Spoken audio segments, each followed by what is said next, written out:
Doctor Karandikar यांच्या कृपेने मी ह्या उच्चासनावरती उभी आहे, कारण त्यांना हे उच्चासन पाहिजे होतं. म्हटलं मग मी पण संधी घेते बा इथे उभं राहण्याची. उपस्थित सर्व श्रोत्यांचं देशभानच्या 12व्या पुष्पाचं जे आज व्याख्यान आहे, 12वं पुष्प आपण आज गुंफणार आहोत, त्यात सगळ्यांचं मी हार्दिक स्वागत करते. तुम्ही सर्वांनीच मोबाईल सायलेंट केले असतील अशी खात्री आहे, असा विश्वास आहे. खरं म्हणजे असं जेव्हा मी म्हणते तेव्हा मला आश्चर्य, म्हणजे असं म्हणायचं असतं पुढे, की सगळ्या जगभरातल्या घडामोडी, जगभरातली माणसं आणि जगभरातल्या बातम्या क्षणोक्षणी आपल्यापर्यंत पोचवणारा मोबाईल हातामध्ये असतानाही तुम्ही लोक व्याख्यान ऐकायला इथे आलात, याचा अत्यंत आनंद आहे. खरंच आनंद आहे. ह्याचं कारण ते खूप सोपं असतं ना, टिकटिक करणं आणि पुढे नेणं गोष्टी. तर तो मोह टाळून इथे येणं आणि तेही नाशिकच्या आजच्या रस्त्यांवरनं इथे येणं, हे जरा परीक्षा घेणारच आहे. पण तरीही तुम्ही आलात, श्रोते अजून येत आहेत, त्याचा आनंद व्यक्त करते. मला असं वाटतं तो मोह सोडून लोक का येतात, तर माणसांशी भेटायचं असतं. माणसांना परस्पर भेटण्यामध्ये एक आनंद असतो.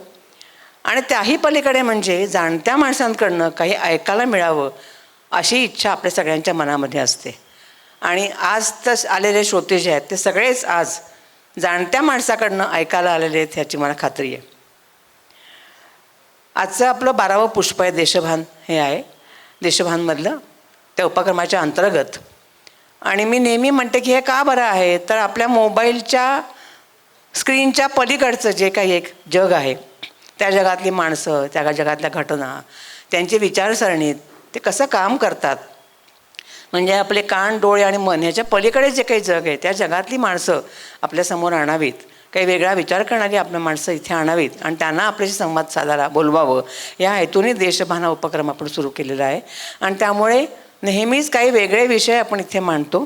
त्यातलाच आजचा एक विषय आहे, तो म्हणजे एकीकडे मेंदूचं आरोग्य आणि दुसरीकडे जीवनातलं समाधान. या दोन टोकांमध्ये जे काही नातं आहे ते खरं म्हणजे आपल्या आकलनाच्या बाहेरच आहे. आणि म्हणूनच डॉक्टरांचं इथे असणं खूप महत्त्वाचं आहे. आजच्या घडीला मेंदूविकार तज्ज्ञ किंवा मेंदूविकाराचा एक अत्यंत ज्येष्ठ अभ्यासक आणि त्याचबरोबरीने भारतीय ज्ञानपरंपरा, वेद, उपनिषद, भगवद्गीता, योगशास्त्र ह्याचा गाढा अभ्यासक आणि ह्या दोन्ही परंपरांचा उपयोग सामान्यांच्या आयुष्यातलं कल्याण कसं करता येईल ह्याची कळकळ मनामध्ये असणारा असा एक दुर्मिळ वक्ता आज इथे आपल्या इथे आलेला आहे, डॉक्टर महेश करंदीकर. आणि मला आनंद आहे की कुठून परगावहून ते नाशिकमध्ये आले, ते नाशिकचे रहिवासी आहेत, नाशिकमध्ये आहेत. भले ते नाशिकमध्ये किती असतात हा मुद्दा वेगळा आहे. मी जेव्हा त्यांना फोन करते तेव्हा पहिला प्रश्न, तुम्ही तर कुठे आहात, इटलीमध्ये आहात का बनारसला आहात, हे सांगा, मग आपण पुढे बोलू, असं मी त्यांना विचारत असते. सकाळी 9 वाजता फोन केला तर ते ऑपरेशनमध्ये असतात आणि रात्री प्रवासामध्ये असतात. तर इतका व्यस्त असणारा माणूस, एक तज्ज्ञ आणि एक जाणता डॉक्टर आणि अभ्यासक, भाष्यकार भारतीय ज्ञानपरंपरेचा, असा हा वक्ता आपल्याला लाभलेला आहे. आपण त्यांचं स्वागत टाळ्या वाजवून करूयात. आम्ही डॉक्टरांचा औपचारिक परिचय करून देण्याचं आव्हान मुळीच घेणार नाही, कारण ते अत्यंत अवघड आव्हान आहे आणि कदाचित 25-30 मिनटात त्याच्यावरच मला ते वाचण्यातच वेळ जाईल, त्यामुळे मी ते काय बोलणार नाही. पण जगभरातल्या जेवढ्या म्हणून न्यूरोसायन्सच्या आंतरराष्ट्रीय परिषदा होतात त्या परिषदांमध्ये डॉक्टरांना अत्यंत आग्रहाने एक तज्ज्ञ वक्ता म्हणून आमंत्रित केलं जातं. पण हा परिचय जितका मोठा आहे तितकाच त्यांच्या पॉडकास्टचे आणि भाषणाच्या विषयांचा आवाकाही मोठा आहे. म्हणजे नात्यांमधला तणाव, विवाह, संस्कारिक व्यवहार आहे, सामान्य माणसांच्या आयुष्यातल्या तणावांना कसं सामोरं जायचं, असे समकालीन विषय ते बोलतातच. पण त्याच्या बरोबरीने श्रीकृष्णाचं चरित्र आपल्याला काय सांगतं, योगशास्त्र म्हणजे नेमकं काय, भारतीय तत्त्वज्ञान आणि परंपरांमध्ये कोणतं ज्ञान आपल्याला महत्त्वाचं आहे आणि ते सामान्यांच्या गरजेचं आहे, अशा अखंड चिंतन ज्याला गरजेचं आहे अशा विषयांवरती पण डॉक्टर अतिशय अधिकारांनी बोलतात. आणि मला असं वाटतं हे कॉम्बिनेशन असलेला महाराष्ट्रातला नाही, भारतातली जी काय मोजकी, म्हणजे अगदी हाताच्या एका बोटावर मोजता येतील इतकीच माणसं कदाचित असेल, त्यातलं ते एक व्यक्तिमत्व आहे. आणि त्यामुळे त्या व्यासपीठावरती आल्याचा अत्यंत आनंद आम्हा शंकराचार्य न्यासाच्या सगळ्या पदाधिकाऱ्यांना आणि आयोजकांना आहे. मी आता आपला अधिक वेळ घेणार नाही आहे. डॉक्टर एक 40 ते 45 मिनिटाची मांडणी आपल्या विषयाची करतील. मी मगाशी म्हटल्याप्रमाणे की मेंदूचं आरोग्य आणि समाधानी जीवनाचा महामार्ग याच्यात जे काही नातं आहे ते नातं डॉक्टर आपल्या आज व्याख्यानातनं उलगडून सांगतील. आणि त्यानंतर आपल्या निवडक प्रश्नांना डॉक्टर उत्तर देणार आहेत. कागद पेनची व्यवस्था केलेली, आपण कागद हात वरती केल्यानंतर आपल्या कागद आणखी पेन प्रश्न लिहिण्यासाठी दिला जाईल. डॉक्टरांपर्यंत तो प्रश्न पोचता केला जाईल आणि काही निवडक प्रश्नांना डॉक्टर नक्की उत्तरं देतील. मी तुम्हा सर्व श्रोत्यांचे आणि विशेषतः डॉक्टरांचे मनापासून आभार मानते की त्यांनी ह्याच्यासाठी वेळ, जवळजवळ 2 महिन्यापूर्वी हे व्याख्यान ठरलं होतं. डॉक्टर मेमध्ये येणार का नाही, जूनमध्ये नको, ऑगस्टमध्ये, मग ऑगस्टपेक्षा जुलै करूयात, असं करत करत ही आजची वेळ पक्की केलेली आहे. इतके ते व्यस्त आहेत, त्यामुळे त्यांनी आपल्या व्यस्ततेतून वेळ काढला. मी त्यांचे मनापासून डॉक्टर तुमचे आभार मानते. शंकराचार्य न्यासातर्फे तुम्हा श्रोत्यांचे मनापासून आभार मानते. 2 फक्त उद्घोषणा करते आहे. उद्या इथे संध्याकाळी वंदे भारतचं 150वं वर्ष यंदा सुरू आहे. त्यानिमित्ताने उद्या एक सादरीकरण इथे आपलं आहे. मनीष सबनीस यांचं समर्थ भारत मंच आणि अंजली आणि संदेश नारायण या दोघांनी उद्या हा कार्यक्रम आयोजित केलेला आहे. याच्यातली महत्त्वाची गोष्ट म्हणजे अंजली आणि संदेश नारायण हे दोघे दृष्टीबाधित आहेत. त्यांच्या लग्नाचा उद्या वर्धापन दिन आहे आणि लग्नाचा वर्धापन दिन साजरा कसा करायचा, तर जेवणावळी न घालता एक चांगलं भाषण आपल्या नाशिककरांसाठी करावं, चांगला उपक्रम, चांगलं कार्यक्रम नाशिकमध्ये करावा, ह्या कळकळीने आणि ह्या हेतूने त्यांनी उद्याचा कार्यक्रम आयोजित केलेला आहे. तर उद्याच्या सादरीकरणाला आपण सगळ्यांनी अवश्य या असं माझं आव्हान आहे. आयामतर्फे सध्या ज्ञानकुंभा अंतर्गत भारतीय ज्ञानपरंपरांचा परिचय करून देणाऱ्या व्याख्यानं आयोजित केली जात आहेत. त्यातलं पुढचं व्याख्यान श्रीनंद बापट भांडारकर रिसर्च संस्थेचे, त्यांचं 30 तारखेला संध्याकाळी उपनिषदांवरती होणार आहे. या दोनही व्याख्यानांना आपण नक्कीच नाशिकच्या रस्त्यांचं सबब न देता हजर राहाल अशी खात्री बाळगते. डॉक्टरांचा सत्कार बोलसामेंट्री संस्थेचे कार्याध्यक्ष आणि कलानिकेतनचे पण पदाधिकारी असलेले अध्यक्ष मला वाटतं अविनाश भेडे, नाशिकमधल्या सामाजिक चळवळीमध्ये अतिशय रस घेणारे आणि सक्रिय असलेले ॲडव्होकेट अविनाश भेडे यांनी डॉक्टर करंदीकर यांचा सत्कार करावा, त्यांचं स्वागत करावं आणि मग मी डॉक्टरांना मंचावरती आमंत्रित करते.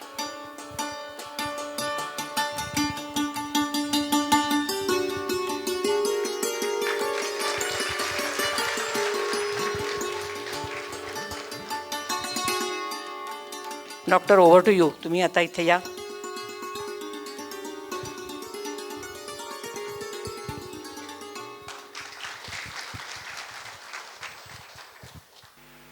शंकराचार्य न्यासाचे सगळे पदाधिकारी,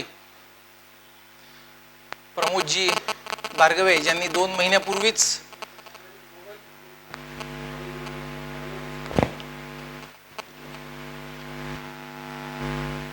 ठीक आहे, आता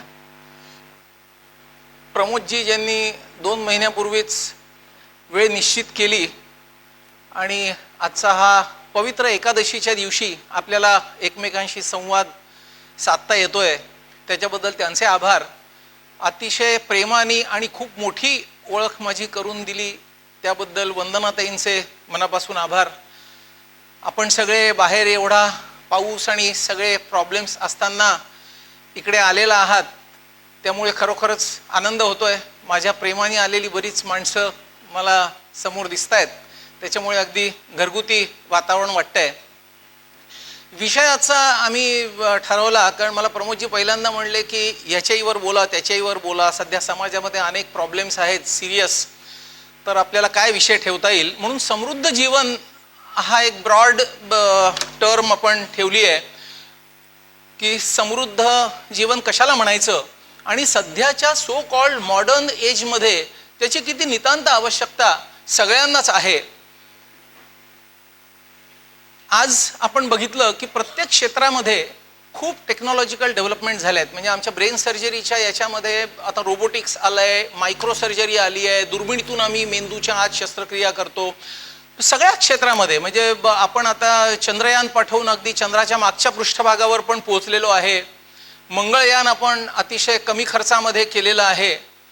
परवाच विक्रम 1 लॉन्च झालं. तर खूप चांगली टेक्निकल डेव्हलपमेंट आणि मटेरियल ग्रोथ आणि प्रोग्रेस होत आहे. पण प्रश्न महत्त्वाचा असा आहे की आपण खऱ्या अर्थाने सुखी समाधानी आणि समृद्ध आहोत का?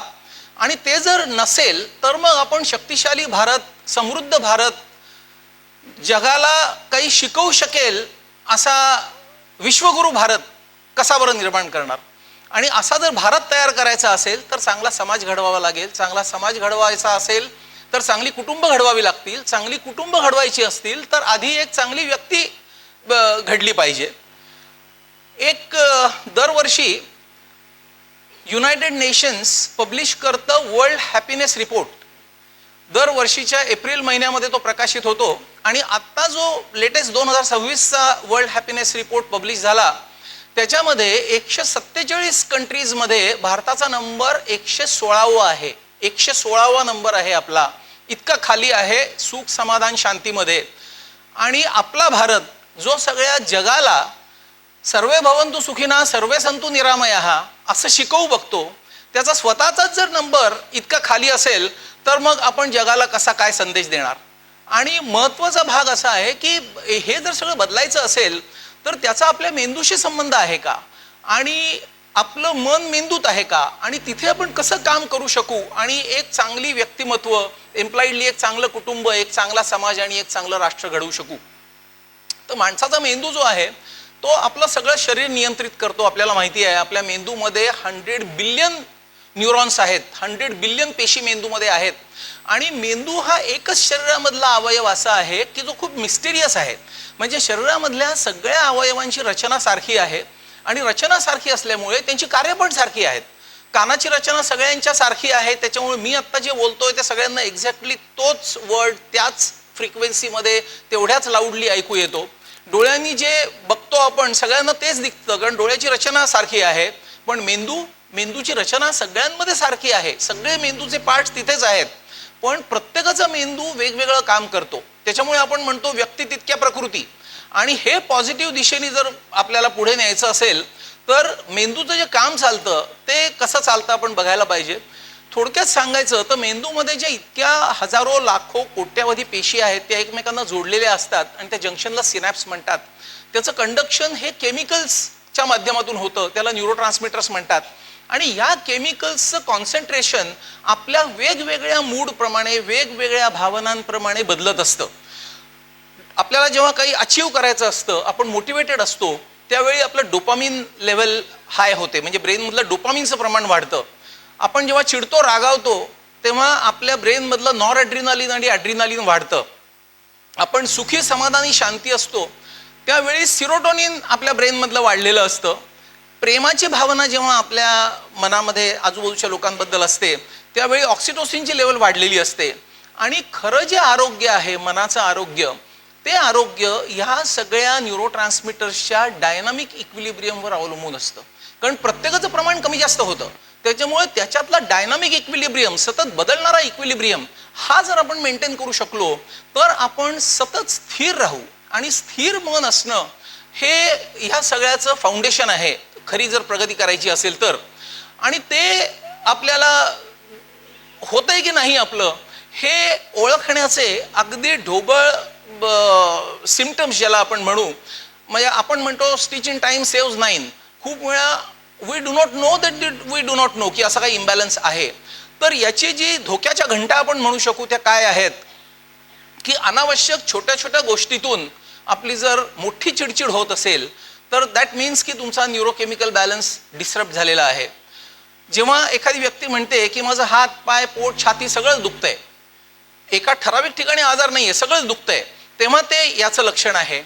एक निगेटिव्ह फिलिंग जेव्हा मनात निर्माण होते की मी कोणालाच आवडत नाहीये, माझ्या आजूबाजूच्या कामाच्या ठिकाणी आवडत नाही, घरामध्ये आवडत नाही, तेव्हा ते याचं लक्षण आहे की न्यूरोट्रान्समिटर्समध्ये काहीतरी गडबड झालेली आहे. हे सगळं जर वाढत गेलं तर बेचैनी वाढते, अस्वस्थपणा वाढतो आणि टर्ब्युलंट माइंड होतं. एकदा टर्ब्युलंट माइंड झालं की झोप डिस्टर्ब होते. झोप डिस्टर्ब झाली की आपलं जे हॉर्मोन्सचं संतुलन असतं शरीरामधलं ते संतुलन बिघडतं आणि मग ते एक पॉझिटिव्ह फीडबॅक विशियस सायकल होतं. म्हणजे घरंगळत खाली खाली खाली खाली आपली अधोगती होत जाते. तर हे कुठेतरी आपण वेळेवर लक्षात ठेवून हे थांबवलं पाहिजे. कारण ही जर अधोगती आपली खूप वाढत गेली तर सध्या आपण जे बघतो वेगवेगळं प्रमाण वाढतंय, डायबिटीसचं प्रमाण वाढतंय, ब्लड प्रेशरचं प्रमाण वाढतंय, हार्ट अटॅकचं प्रमाण वाढतंय. नुसतं हार्ट अटॅक म्हणजे जे क्लासिकल मायोकार्डियल इन्फार्क्ट आपण म्हणतो की हृदयाला होणारा रक्तपुरवठा कमी होणं, नुसतं तसाच नाही तर सडन कार्डियक डेथ सिंड्रोमचे पेशंट्स हल्ली खूप वाढत आहेत. म्हणजे अचानक हार्ट काम करणं बंद झालं आणि सडनली तो गेला, म्हणजे काही अँजिओप्लास्टी बायपास याला स्कोपच नाही, सडन डेथ्स. तर या सगळ्याचा संबंध ब्रेनशी आहे. इरिटेबल बाउल सिंड्रोम सारखे आजार आहेत की पोट डिस्टर्ब असतं कायम आणि पोटाच्या सगळ्या तपासण्या केल्या तर नॉर्मल. यंग मुलामुलींमध्ये आम्ही आणली स्ट्रोक आणि पॅरालिसिसचे पेशंट्स खूप कॉमनली बघायला लागलो. सायकियाट्रिक इलनेसेस प्रचंड वाढत आहेत. म्हणजे मी गमतीने आमच्या सायकियाट्रिस्ट मित्रांनंतर म्हणतो की सायकियाट्री अमेरिकेसारखी भारतामध्ये नंबर 1 ब्रांच होईल आणि कोणी हार्ट सर्जरी ब्रेन सर्जरीला येणारच नाही, लॉंग सर्जरी करावी लागते म्हणून. नुसतं एवढंच नाही तर आता ॲक्सेप्टेड कन्सेप्ट आहे सायको न्यूरो इम्युनोमॉड्युलेशन. म्हणजे आपलं मन जर डिस्टर्ब्ड असेल तर आपलं जे इम्युन सिस्टम आहे, प्रतिकारशक्ती आहे, ती अफेक्ट होते. आणि कॅन्सर का होतो हे आपल्याला माहीत नाही, पण कॅन्सरची लेटेस्ट थेअरी अशी आहे की कॅन्सर सेल्स प्रत्येकाच्या शरीरामध्ये डॉर्मंट असतात, सुप्त असतात. जर आपली इम्युनिटी कमी झाली त्या सेल्सच्या अगेन्स्ट तर त्या सेल्स वाढायला लागतात आणि मग कॅन्सर होतो. त्याच्यामुळे अगदी डायबिटीज, ब्लड प्रेशरपासून कॅन्सर, ऑटो इम्युन डिसिजेस सगळ्याचं जे मूळ आहे ते मूळ आपल्या ॲबनॉर्मल न्यूरोकेमिकल बॅलन्समध्ये आहे. आणि पूर्वीच्या काळी आपण बघायचो की खूप वर्ष सगळी लोक जगायची. म्हणजे महाभारताच्या युद्धामध्ये या सगळ्यांची वय किती होती? दुर्योधन, भीष्म, द्रोणाचार्य 157, 163, 187 भीष्माचार्य. तर त्यावेळी इतकी जगायची लोक आणि आता 30, 40, 50ला आम्ही पॅरालिसिसचे पेशंट बघतो, सडन कार्डियक डेथ बघतो. तर याच्यामागे आपली बदललेली म्हणजे चुकीच्या पद्धतीने बदललेली लाईफस्टाईल हे कारण आहे का हे आपण बघूया. पूर्वीपेक्षा आज काय बदललंय हे उद्धृत करताना एक छोटीशी कविता मी कोट करतो. जे जुनी लोक नेहमी सांगतात की आमच्या काळी असं होतं आणि आज अशी परिस्थिती आहे की जग पुढे गेलंय. हुशारी मिळवताना मी शहाणपण विसरलो, समजत नाही मी घडलो की बिघडलो. तंत्रज्ञानामागे धावताना आत्मज्ञान विसरलो, समजत नाही मी घडलो की बिघडलो. धन जमा करताना समाधान विसरलो, पैसा हीच शक्ती समजून ईश्वर भक्ती विसरलो. भौतिक वस्तूंच्या सुखात नैतिकता विसरलो, सुख साधने वापरताना साधना करायची विसरलो. टीव्ही आल्यापासून एकमेकांशी बोलणं विसरलो आणि जाहिरातीच्या माऱ्यामुळे चांगलं निवडणं विसरलो. हल्ली चांगलं काय आणि वाईट काय कोणाला समजतच नाही. संकरित खाण्यामुळे पदार्थाची चव विसरलो, फास्ट फूडच्या जमान्यात तृप्तीची ढेकर विसरलो. सगळं अवेलेबल आहे पण तृप्त नाही आहे. AC मध्ये बसून झाडाचा गारवा विसरलो आणि परफ्यूमच्या वापरामुळे फुलाचा सुगंध विसरलो. कॅल्क्युलेटर आल्यापासून बेरीज विसरलो, संगणकाच्या वापराने विचार करायचंच विसरलो. मृगजळामागे धावताना कर्तव्यातला आनंद विसरलो, स्वतःमध्ये मग्न राहून दुसऱ्याचा विचार करायला विसरलो. आणि हे सतत कॉम्पिटिटिव्ह वर्ल्डमध्ये दुसऱ्यापेक्षा आपण पुढे जाण्यात, वन अप होण्यामध्ये सतत धावताना क्षणभर थांबणं विसरलो आणि जागेपणी सुख मिळवताना सुखाने झोपणंच विसरलो. हे या सगळ्याच्या मुळाशी सध्या आहे. आपण मगाशी जे म्हटलं लॉंगिटिव्हिटी, जगामध्ये 5 ब्लू झोन्स आयडेंटिफाय केलेले आहेत जॉग्राफिकली की जिथे ॲव्हरेज लाईफ स्पॅन हेल्दी लोकांचं 100 वर्षापेक्षा जास्त आहे आज सुद्धा. आणि हे जे 5 झोन्स आहेत ते 5 झोन्स आहेत Okinawa Japan, Sardinia Italy, Nicoya Costa Rica, Ikaria Greece आणि लोमालिंडा अमेरिकेमध्ये कॅलिफोर्नियामध्ये. तर हे 5 वेगवेगळ्या खंडातले प्रदेश, तिथे तापमान सेम नाही, तिथे सगळंच वेगळं आहे. मग संशोधन असं केलं गेलं की या 5 ठिकाणी काय कॉमन आहे की ज्याच्यामुळे माणसं 100 वर्ष जगतायत. तर त्याच्यात कॉमन गोष्टी अशा निघाल्या की ही सगळी लोक सूर्याचं चक्र फॉलो करतात. आपण पूर्वी म्हणायचो सूर्योदयाच्या वेळी आपली ॲक्टिव्हिटी सुरू व्हायला पाहिजे, सूर्योदयाच्या आधी उठून आपण व्यायाम सगळं आवरून तयार व्हायला पाहिजे आणि सूर्यास्त झाल्यानंतर आपण कमीत कमी महत्त्वाच्या गोष्टी करून लवकरात लवकर झोपलं पाहिजे. तर सर्केडियन रिदम हे लोक फॉलो करतात.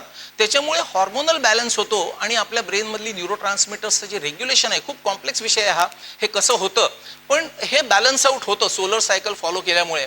हे सगळे लोक चालण्याचा व्यायाम करतात, त्यांचा आहार एकाच पद्धतीचा आहे, तो कसा तो आपण बघू थोड्या वेळाने. त्यांची अतिशय हेल्दी सोशल इंटरॅक्शन आहे. मी नेहमी म्हणतो की समृद्ध जीवनाबद्दल जेव्हा आपण बोलतो तेव्हा आजकाल अवेअरनेस खूप वाढला आहे. फिजिकल हेल्थबद्दल लोक खूप कॉशियस आहेत. अनेक जण बॉडी बिल्डिंग करायला जिम लावतात, घरी ट्रेनर लावतात जे अफोर्ड करतात ते.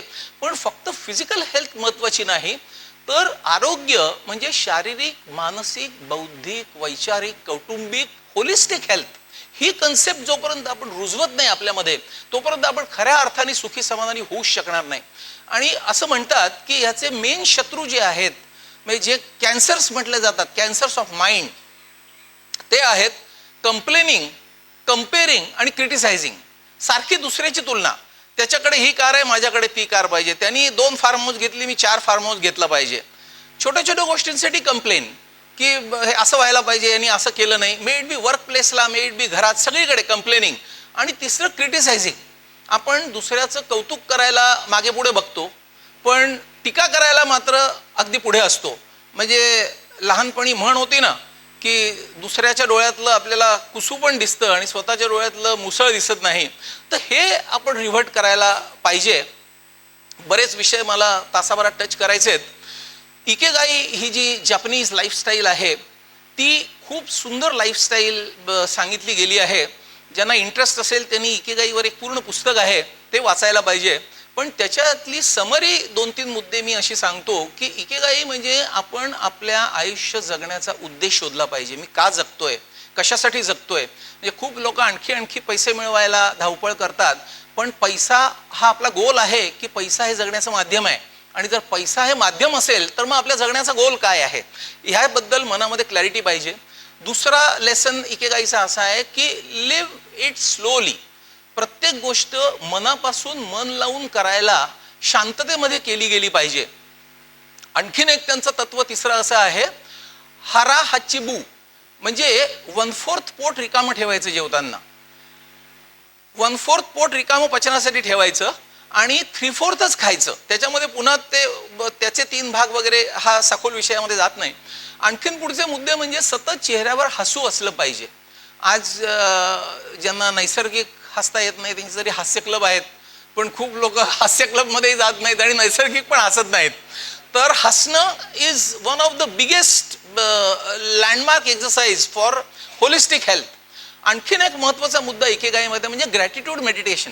देवाने आपल्याला काय दिलं नाही याच्यापेक्षा देवाने आपल्याला काय दिलेलं आहे आणि ते आपल्यालाच का दिलंय, देवाने आपल्याला का निवडलं इतक्या सगळ्या गोष्टी देवाने द्यायला, आणि मग how I should capitalise on what God has given me आणि कॉन्ट्रीब्यूट टू द सोसायटी. की मला जर देवाने निवडलंय तर मी काहीतरी माध्यम होईन इतरांचं कोणाचं तरी भलं करायला. स्वतःचं भलं तर सगळेच जण करतात, तर ती कॉन्ट्रीब्युशन आपण केली पाहिजे आणि त्या कॉन्ट्रीब्युशनचं ऑडिट केलं पाहिजे. आपण ऑडिट रिपोर्ट कसा आपण इन्कम टॅक्ससाठी ऑडिट करतो, तसं दर महिन्याला मी काय केलं याचा जमा खर्च करून एक सेल्फ इंट्रोस्पेक्शन करणं गरजेचं आहे. आणि शेवटचा महत्त्वाचा मुद्दा इकेगाईमध्ये की माइंडफुल आणि हार्टफुल जगायचं. माइंडफुल म्हणजे एकाग्रता, मन पूर्ण त्याच्यात पाहिजे, आणि हार्टफुल म्हणजे भावना ओतून खरं प्रेमानी, जे हल्ली लॅकिंग झालंय. म्हणजे शोमॅनशिप करणारे प्लॅटफॉर्म खूप आहेत, पण खरं मनापासून दुसऱ्यावर प्रेम करणं म्हणजे काय आणि ते आपण करतो का याचं इंट्रोस्पेक्शन जर आपण केलं तर दुसऱ्यावर प्रेम केल्यामुळे तोही खुश होईल आणि आपल्याही न्यूरोकेमिकल्सचा बॅलन्स मेंटेन होऊन आपल्याला होलिस्टिक हेल्थ मिळेल. आपल्याला ह्या सगळ्या ईस्टर्न आणि वेस्टर्न फिलॉसॉफीज आणि इकेगाई आणि ह्या सगळ्या गोष्टींच्या बरोबर आपल्या एन्शंट इंडियन विजडमनी काय शिकवलं हे आपण बघूया. भगवद्गीतेमध्ये 6व्या अध्यायामध्ये म्हटलंय अगदी क्लिअरली की युक्ताहार विहारस्य युक्तचेष्टस्य कर्मसु. आपण काय केलं पाहिजे, युक्त आहार विहार सगळ्या गोष्टी पाहिजे. म्हणजे सकाळी उठल्यापासून रात्री झोपेपर्यंत ऑप्टिमाइज केलेलं आयुष्य पाहिजे. आणि पूर्वीच्या काळी म्हणजे आज इथे हजर असलेल्या मोस्टली लोकांशी मी कनेक्ट होऊ शकतो. आपल्या लहानपणी सगळं तसंच होतं. म्हणजे आपल्या आईवडिलांनी आपल्याला तसंच शिकवलेलं आहे. आपण सकाळी उठल्या उठल्या कराग्रे वसते लक्ष्मी करमध्ये सरस्वती म्हणणारी लोक आहोत, देवाला नमस्कार करणारी. आणि आज आपण सगळ्यात पहिल्यांदा उठल्या उठल्या काय करतो तर जवळचा मोबाईल बघतो. रात्रभरातले काय मेसेज आले नाही, त्यांनी आपली थॉट प्रोसेस जी आहे ती कंटॅमिनेट होते आणि मनामध्ये नको नको ते विचार यायला लागतात. त्याच्यानंतर मग आपण काय करतो, आपण हॉलमध्ये येतो आणि टीव्ही लावतो. अमकं उपोषण आहे, तमकं धरणं आहे, तिकडे रेप झाले, खून झाले. म्हणजे सगळं कसं माइंडमध्ये आपण दूषित गोष्टी एका घालत राहतो कंटिन्युअसली. आणि मग चांगल्या गोष्टी येतील कशा, कारण आपण जसं म्हणतो की cup has to be empty, त्याच्यात काही पोर करायचं असलं तर. आपल्याला जर ज्यूस ओतायचा आहे तर आधी चहा त्याच्यात भरलेला असला तर तो कप रिकामा करायला पाहिजे नाही, मग त्याच्यामध्ये आपल्याला ज्यूस ओतता येईल. तर आपण सकाळी उठल्या उठल्या दिवसाची सुरुवातच जर अशा दूषित विचारांनी भरलेल्या यांनी केली तर आपल्याला चांगल्या थॉट्स कशा येतील. व्यायाम अतिशय इसेन्शियल, खूप काही त्याच्यावर बोलता येईल, पण कुठला तरी व्यायाम रोज काही मिनिटं तरी करणं हे अतिशय आवश्यक आहे. त्याच्याशिवाय दिवस सुरूच व्हायला नको. आणि पूर्वीच्या काळी जे सूर्यनमस्कार आपल्याला शिकवले होते, कुठलीही इक्विपमेंट लागत नाहीत, वजनं लागत नाही, जिम लावावी लागत नाही, काहीही करावं लागत नाही. 12 सूर्यनमस्कार हे शरीर मन या सगळ्यालाच प्युरिफाय करतं. आणि हे एक्सलंट एक्सरसाइज तो आहे. म्हणजे आयसोमेट्रिक आणि आयसोटोनिक असे जे 2 व्यायामाचे प्रकार धरले जातात, फार त्याच्या मी खोलामध्ये जात नाही, पण सूर्यनमस्कार जेवढे आपल्याला जास्त घालता येतील, 12 घालायला तर काहीच हरकत नाही, तर तो अतिशय सुंदर व्यायाम होईल. आणि ह्याचं आपल्याला आपल्या संतांपासून सगळ्यांनी तीच शिकवण दिली आहे. म्हणजे रामदास स्वामींनी सुद्धा बलाची उपासना सांगितली आहे. अनेक हनुमानांच्या स्थापना त्यांनी केलेल्या आहेत. आपल्याला आपण सगळ्यांनी टाकळीला गोमय हनुमान बघितलेलाच आहे. तर त्या ठिकाणी जे पवित्र वातावरण आपल्याला दिसतं तर त्याचा संबंध शरीर मन भावना सगळ्यांशीच आहे. आपण खूप वेळा बघतो आता अवेअरनेस वाढतोय, चालण्याचा व्यायाम करायला लोक गोल ग्राउंडवर खूप कॉमनली दिसतात. वेगवेगळ्या भागांमध्ये वेगवेगळे जॉगिंग ट्रॅक्स आहेत. तर तिकडे नियमितपणे गेलं तर काय होतं की आपल्याला शारीरिक व्यायाम तर तो उत्तम होतो, ब्लड सर्क्युलेशन तर होतंच, पण त्याच्याशिवाय प्रसन्न वातावरण असतं आजूबाजूला. आत्ताच भोसलामध्ये भिडे सरांनी एक सुंदर कार्यक्रम घेतला. ते सकाळी सकाळी छान आजूबाजूला झाडं पक्षी ह्याच्यानी जे न्यूरोकेमिकल बॅलन्स आपल्या ब्रेनमध्ये होतो आणि सिरोटोनिन जनरेट होतं, ते अधिष्ठान जर दिवसभर राहिलं तर आपण कन्सिस्टंटली आणि परसिव्हरंटली ते मेंटेन करू शकू थ्रू आउट द डे. आणि हे जर आपण करू शकलो तर नॅचरली आपली होलिस्टिक हेल्थ ही निश्चितपणे बिल्ड होईल. आपण चांगली कंपनी चूज करून ठेवली पाहिजे. म्हणजे वाईट प्रवृत्तीच्या लोकांपासून दूर राहिलं पाहिजे आणि चांगल्या प्रवृत्तीच्या लोकांबरोबर इंटरॅक्ट जास्त केलं पाहिजे. कारण आपल्या ब्रेनमध्ये मिरर न्यूरॉन्स असतात. मिरर न्यूरॉन्स याचा अर्थ असा की आपण आरशामध्ये बघितलं तर कसं आपलं प्रतिबिंब दिसतं, तसं एखादा माणूस जेव्हा एखादी थॉट आपल्याला एक्सप्लेन करून सांगत असतो तेव्हा त्याचा मेंदू ती सांगत असतो आणि आपला मेंदू ती समजून घेत असतो. यावेळी दोघांच्या ब्रेनमध्ये अगदी मिरर इमेज सारखे न्यूरोट्रान्समीटर तयार होतात. तर त्याच्या ज्या निगेटिव्ह थॉट्स असल्या तर आपल्या ब्रेनमध्ये पण निगेटिव्ह केमिकल्स तयार होतात. ह्याचं म्हणजे सत्संग जे आपल्याला शिकवलेलं आहे ना लहानपणापासून, तर सत्संगाचं हे महत्त्व आहे. मी म्हटलं तसं 1 तासाच्या टॉकमध्ये मी बरेच विषय जस्ट टच करणार आहे. ज्याला खोलात जायचं आहे त्यांनी घरी वाचू शकता किंवा प्रश्नोत्तरांमध्ये काही आपण खोलामध्ये जाऊन आपण विचार करू शकू. पण सत्संगाचं पण महत्त्व खूप मोठं आहे. कारण आपण बॅड थॉट्स जर मनामध्ये घेऊन व्यायामाला फिरायला गेलो, खूप वेळा ग्राउंडवर सुद्धा आपण बघतो की लोक आजूबाजूचा निसर्गाशी कनेक्ट व्हायच्या ऐवजी मोबाईलवर भांडत असतात एकमेकांशी. म्हणजे केवढी निगेटिव्हिटी, म्हणजे त्यांना समोर कोण आहे लक्षच नसतं. तर माइंड बॉडी बॅलन्स हा जर आपण व्यायाम करताना केला दुसरं सगळं दूर ठेवून, तर आपण निश्चितपणे प्रसन्न होऊ शकू. तसंच आपण दिवसभर काम झाल्यानंतर ॲडिक्वेट रिलॅक्सेशनसाठी शवासन केलं पाहिजे. शवासन, योगनिद्रा, न्यास हे खूप जुने रिलॅक्सिंग टेक्निक्स आहेत. या प्रत्येकावर खूप सविस्तर बोलता येईल, पण हे प्रत्येकाने केलं पाहिजे. तसंच आपल्या ब्रेनमध्ये वेगवेगळी न्यूरोनल सर्किट्स असतात डिझाईन फॉर पर्टिक्युलर फंक्शन. तर लिहिण्याची सेंटर्स वेगळी असतात, वाचण्याची सेंटर्स वेगळी असतात, ॲनालिटिकल थॉट्सची सेंटर्स वेगळी असतात. याच्यासाठी आपल्याला रामदास स्वामींनी पण म्हटलंय, दिसा माझी काहीतरी लिहित जावे. रोज काहीतरी लिहिलं गेलं पाहिजे. हल्ली कॉम्प्युटरच्या एजमध्ये काय झालंय, आपण माऊस वापरतो आणि टाईप करतो.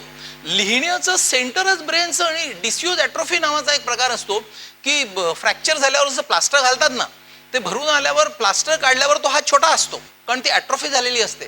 तसं तुम्ही ब्रेनचे सेंटर्स वापरलीच नाही तर त्याची कामं कमी होतील आणि ती ज्या ज्या ब्रेनच्या इतर सेंटर्सशी लिंक्ड आहेत. आता फंक्शनल न्यूरोसर्जरीनी खूप रिसर्च पुढे बऱ्याच गोष्टी त्याच्यात आणलेल्या आहेत. पण तात्पर्य असं की आपलं लिहिण्याचं केंद्र, आपलं वाचनाचं केंद्र हे निश्चितपणे आपण रोज वापरलं पाहिजे, काही मिनिटं तरी. तिथून पुढे दिसा माझी काहीतरी लिहित जावे, प्रसंगी अखंडित वाचित जावे सांगितलेलंच आहे. अभ्यासे प्रगट व्हावे, नाही तरी झाकोनी असावे.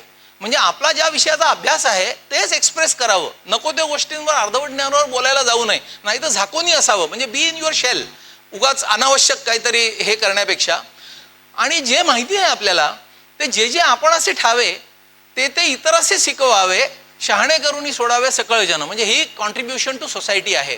तर हे प्रत्येकाने थोडं फुल ना फुलाची पाकळी करायचा प्रयत्न केला पाहिजे, म्हणजेच आपलं माइंड स्टेबल राहील. मी जे मगाशी टर्ब्युलंट माइंडबद्दल बोललो, आता एक बर्नी सिगल म्हणून एक अमेरिकन सायकोलॉजिस्ट आहे, त्याचं एक पुस्तक पब्लिश झालं आहे, लव्ह मेडिसिन अँड मिरॅकल, 1986चं पब्लिकेशन आहे, लव्ह मेडिसिन अँड मिरॅकल. वाचण्यासारखं आहे, म्हणजे ॲमेझॉनवर आहे, ज्यांना हवं त्यांनी घेऊन वाचू शकता. त्याच्यामध्ये त्यांनी बरेच दाखले दिलेत की how same medicine plays miracle in different patients if you have love incorporated into that medicine. म्हणजे आपण प्रेमाने जर त्या माणसाच्या आजूबाजूची सगळी माणसं असली आणि तो होलिस्टिक हेल्थ असलेल्या कुटुंबामध्ये असला तर सेम मेडिसिन्स दोन वेगवेगळ्या पेशंट्सना दिलं तर एकात खूप जास्त काम होतं. पार्किन्सन्सचे पेशंट्स घरोघरी असतात. मी गेल्या वर्षी पार्किन्सन्स सोसायटीच्या राज्यस्तरीय परिषदेमध्ये वक्ता म्हणून मला त्यांनी बोलायला सांगितलं होतं. त्यावेळी पार्किन्सन्सच्या पेशंटचं फॅमिली मेंबर्स बरोबर होणारं डायनामिक इंटरॅक्शन याच्यावर मी बोललो. आणि असे अनेक आजारांमध्ये हे उपयुक्त आहे. तर आपल्या मनाची जी स्थिती आहे, त्याची जी प्रसन्नता आहे, त्या प्रसन्नतेने सगळ्या गोष्टी होतात. तुकाराम महाराजांनी पण कालच भाषणाला काही लोक आले असतील, मन करारे प्रसन्न सर्व सिद्धींचे कारण. तर अशा त्या मनावर काम केलं गेलं पाहिजे. आणि दुर्दैवाने भारताचा नंबर जो हॅपीनेस इंडेक्समध्ये इतका खाली घरंगळलेला आपल्याला दिसतो, तो अतिशय सिरियस इश्यू आहे आणि जगभरच याची खूप आवश्यकता आहे. याची जाणीव होऊन युनायटेड नेशननी 28 जून 2012ला एक रेझोल्युशन पास केलं आणि मार्च 20ला इंटरनॅशनल डे ऑफ हॅपीनेस साजरा करावा असं ठरवलं. म्हणजे हॅपीनेसचं महत्त्व सगळ्यांना पटावं आणि हॅपीनेस वाढवायला काय काय केलं पाहिजे याच्यावर कार्यक्रम घ्यावे, अवेअरनेस प्रोग्राम्स घ्यावे असं ठरवलं. तर शोकांतिका अशी आहे की असे दिवस आपल्याला साजरे करावे लागतात, असे दिवस घ्यावे लागतात.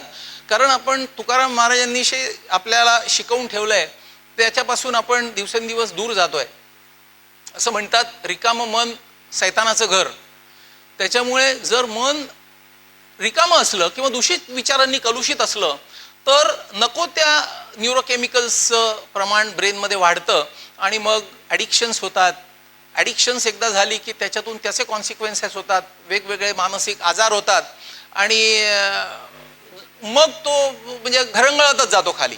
म्हणून पुन्हा एकदा रामदास स्वामींचं वचन आहे, ज्यांनी निंद्यते सर्व सोडून द्यावे, ज्यांनी वंद्यते सर्व भावे करावे. हे एक एक ओळी ज्या आहेत ना, याच्यामध्ये हजारो ओळींचा अर्थ भरलेला आहे. पण आपण त्याच्यावर खोलात जाऊन रिफ्लेक्ट करायला पाहिजे, चिंतन करायला पाहिजे आणि ते प्रॅक्टिकली आपण किती इम्प्लिमेंट करू शकतो आपल्या आयुष्यामध्ये हे आपण बघायला पाहिजे. म्हणजे याचं ऑडिट करायला पाहिजे. म्हणजे नुसती थिअरी वेगळी आणि ते ॲक्च्युली प्रॅक्टिकली इम्प्लिमेंट करणं हे अतिशय वेगळं आहे. बऱ्याचदा आपण म्हणतो की चांगलं वागायचं, ज्यांनी वंद्य ते फॉलो करायचं आपण. तर चांगलं काय आणि वाईट काय याच्यामध्ये खूप डायलेमा असतो खूप लोकांमध्ये. आणि वाईट गोष्टी सुद्धा ते इंटेलेक्च्युअली रॅशनलाइज करतात की हे कसं चांगलंच आहे माझ्या दृष्टीने, आणि वाईट गोष्टी करत राहतात. बरं, वादविवाद त्यांच्याशी करायला गेलं तर ऐकायची त्यांची रिसेप्टिव्हिटीची हेच नसते, म्हणजे तयारीच नसते. त्यावेळी नक्की चांगलं कशाला म्हणायचं आणि वाईट कशाला म्हणायचं. म्हणजे हा जो श्लोक आहे, ज्यांनी निंद्यते सर्व सोडून द्यावे आणि ज्यांनी वंद्यते सर्व भावे करावे, त्याचा अर्थ काय. तर महाभारतामध्ये उद्योग पर्वामध्ये दुर्योधन आणि श्रीकृष्णाचा संवाद आहे.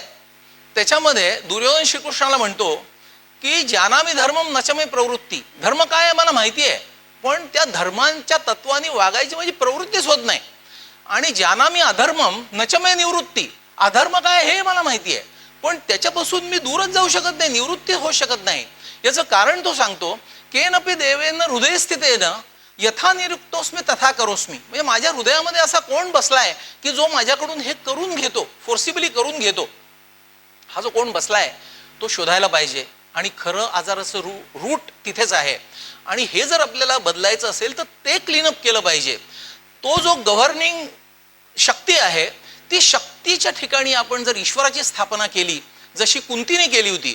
म्हणजे पुढे शांती पर्वामध्ये महाभारताचं युद्ध झाल्यानंतर कुंतीने त्याचं उत्तर दिलेलं आहे की जानामि धर्मम नचमे प्रवृत्ती जानामि अधर्मम नचमे निवृत्ती त्वया ऋषिकेशा हृदयस्थितेनं, हे ऋषिकेशा मी तुला माझ्या हृदयामध्ये स्थापन केलेलं आहे आणि तू मला वेळोवेळी सांगतोस, तू जे सांगतोस की हे करणं चांगलं आहे तेच मी करीन. आपलं मन खूप वेळा आपल्याला सांगत असतं Wien you are in a dilemma की हे बरोबर का हे बरोबर, पण आपण मनाचं ऐकत नाही आणि आपल्याला जे सोयीस्कर असतं त्यावेळी जे आवडेल त्यालाच आपण चांगलं म्हणतो. आणि त्यालाच मी मगाशी इंटेलेक्च्युअल रॅशनलायझेशन म्हटलं की आपण सगळे खूप हुशार बुद्धिमान लोक आहोत, त्याच्यामुळे कसं ते ट्विस्ट करायचं हे आपल्याला चांगलं माहिती असतं. पण हे ट्विस्ट करताना आपण कोणाला फसवतो? आपल्या जवळच्या लोकांना फसवत नाही, आपण स्वतःला फसवत असतो. आणि स्वतःशी प्रतारणा हे सगळ्यात डेंजरस आणि अधोगतीला नेणारी गोष्ट आहे. त्याच्यामुळे तशी आपण नाही करायला पाहिजे. खूप वेळा शॉर्ट टर्म गेन्स ज्या गोष्टीमध्ये आहेत, ज्याला मुंडक उपनिषदामध्ये प्रेयस म्हटलेलं आहे, त्यांनी शॉर्ट टर्म गेन होतो.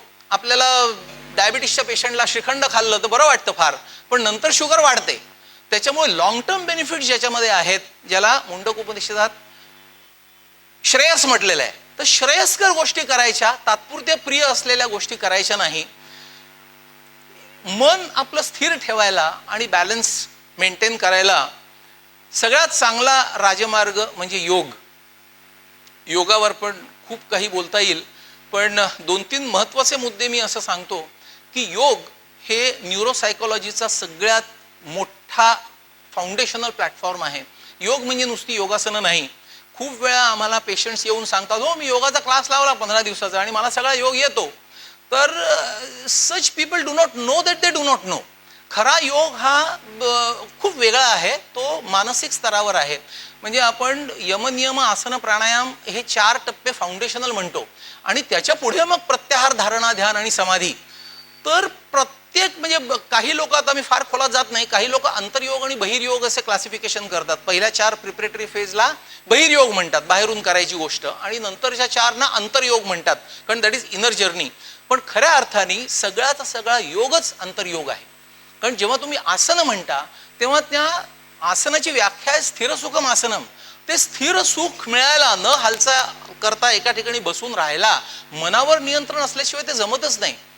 प्राणायाम म्हणतो आपण, त्याचे जर खोलात गेलं तर एका नाकपुडीने श्वास घ्यायचा, दुसऱ्याने सोडायचा आणि मग उलटं करायचं, इतकं ते सिंपल नाही आहे. मनात कुठले तरी वेगळेच विचार. तर आपली शरीराची पोझिशन, मनाची पोझिशन आणि प्राणावर नियंत्रण, आणि प्राण आणि श्वास याच्यात फरक आहे. म्हणजे प्राणाचे वेगवेगळे जे प्रकार सांगितलेत प्रश्नोपनिषदामध्ये, प्राण, अपान, उदान, समान आणि व्यान, त्याचा तो आयाम आहे, म्हणून त्याला प्राणायाम म्हणतात, श्वासायाम नाही म्हणत. नुसता श्वास घ्यायचा आणि सोडायचा तर श्वासायाम म्हटलं असतं ना. तर या सगळ्याच्या खोलात जाऊन आपण जेव्हा योगाचा अभ्यास करतो तेव्हा एक वेगळ्या प्रकारचा इनर जर्नी आपला सुरू होतो आणि त्याचा सगळ्यात होलिस्टिक हेल्थसाठी, समृद्ध जीवनासाठी फायदा असा की आपण शरीरामध्ये जेव्हा लॉंगिटिव्हिटीचा विचार करतो त्यावेळी संतुलन हे खूप महत्त्वाचं आहे. संतुलन सगळ्याच गोष्टीमध्ये पाहिजे. कुठलाही बॅलन्स डिस्टर्ब झाला की आजाराची सुरुवात होते. आता बॅलन्स कशा कशातला बॅलन्स? आपल्या वेगवेगळ्या अवयवांमधला बॅलन्स. प्रत्येक अवयवामध्ये अनेक टिश्यूज असतात, त्या टिश्यूजमधला बॅलन्स. त्या प्रत्येक टिश्यूमध्ये असंख्य पेशी असतात. म्हणजे आपल्या याच्यामध्ये बॉडीमध्ये 50 ट्रिलियन सेल्स आहेत, 50 ट्रिलियन, आणि तेवढेच 50 ट्रिलियन मायक्रोब्स आहेत, आणि त्या सेल्स 200 प्रकारच्या आहेत. तर साधा एक 25-50 लोकांचा ऑर्केस्ट्रा मॅनेज करायला सुद्धा एक कन्सॉर्ट कोऑर्डिनेटर असतो, नाही, तो हात वर करून सगळ्यांना सांगतो कसं करायचं. तर एवढ्या ट्रिलियन्स ऑफ सेल्समध्ये बॅलन्स कोण घडवून आणतं? ती शक्ती काय, ह्याचा आपण काही विचार केला आहे का? आणि त्याची डोअर्स ओपन अप होतात योगामध्ये. म्हणजे योगाची भगवद्गीतेमध्ये 2ऱ्या अध्यायात व्याख्याच आहे, समत्वम योग उच्यते. हा जो समत्व आहे, बॅलन्स आहे, सगळ्यातला बॅलन्स आपण जर अचीव करू शकू, इवन सब सेल्युलर लेवलला एक योगा ऑफ अ सेल म्हणून खूप सुंदर पुस्तक आहे, अरविंदो फाउंडेशनचं आहे, पॉंडेचेरीचं पब्लिकेशन आहे.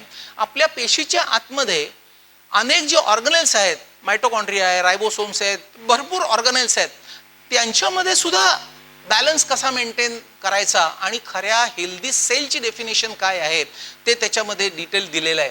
तर सेल तुमची हेल्दी झाली की टिश्यूज हेल्दी होणार, टिश्यूज हेल्दी झाल्या की अवयव हेल्दी होणार, अवयव हेल्दी झाले आणि समत्व जर सगळ्यामध्ये आलं तर तुमचं शरीर हेल्दी होणार. मी म्हटलं तसं खूप मोठा विषय आहे योगाचा, थोड्या वेळामध्ये फार सांगता येणार नाही.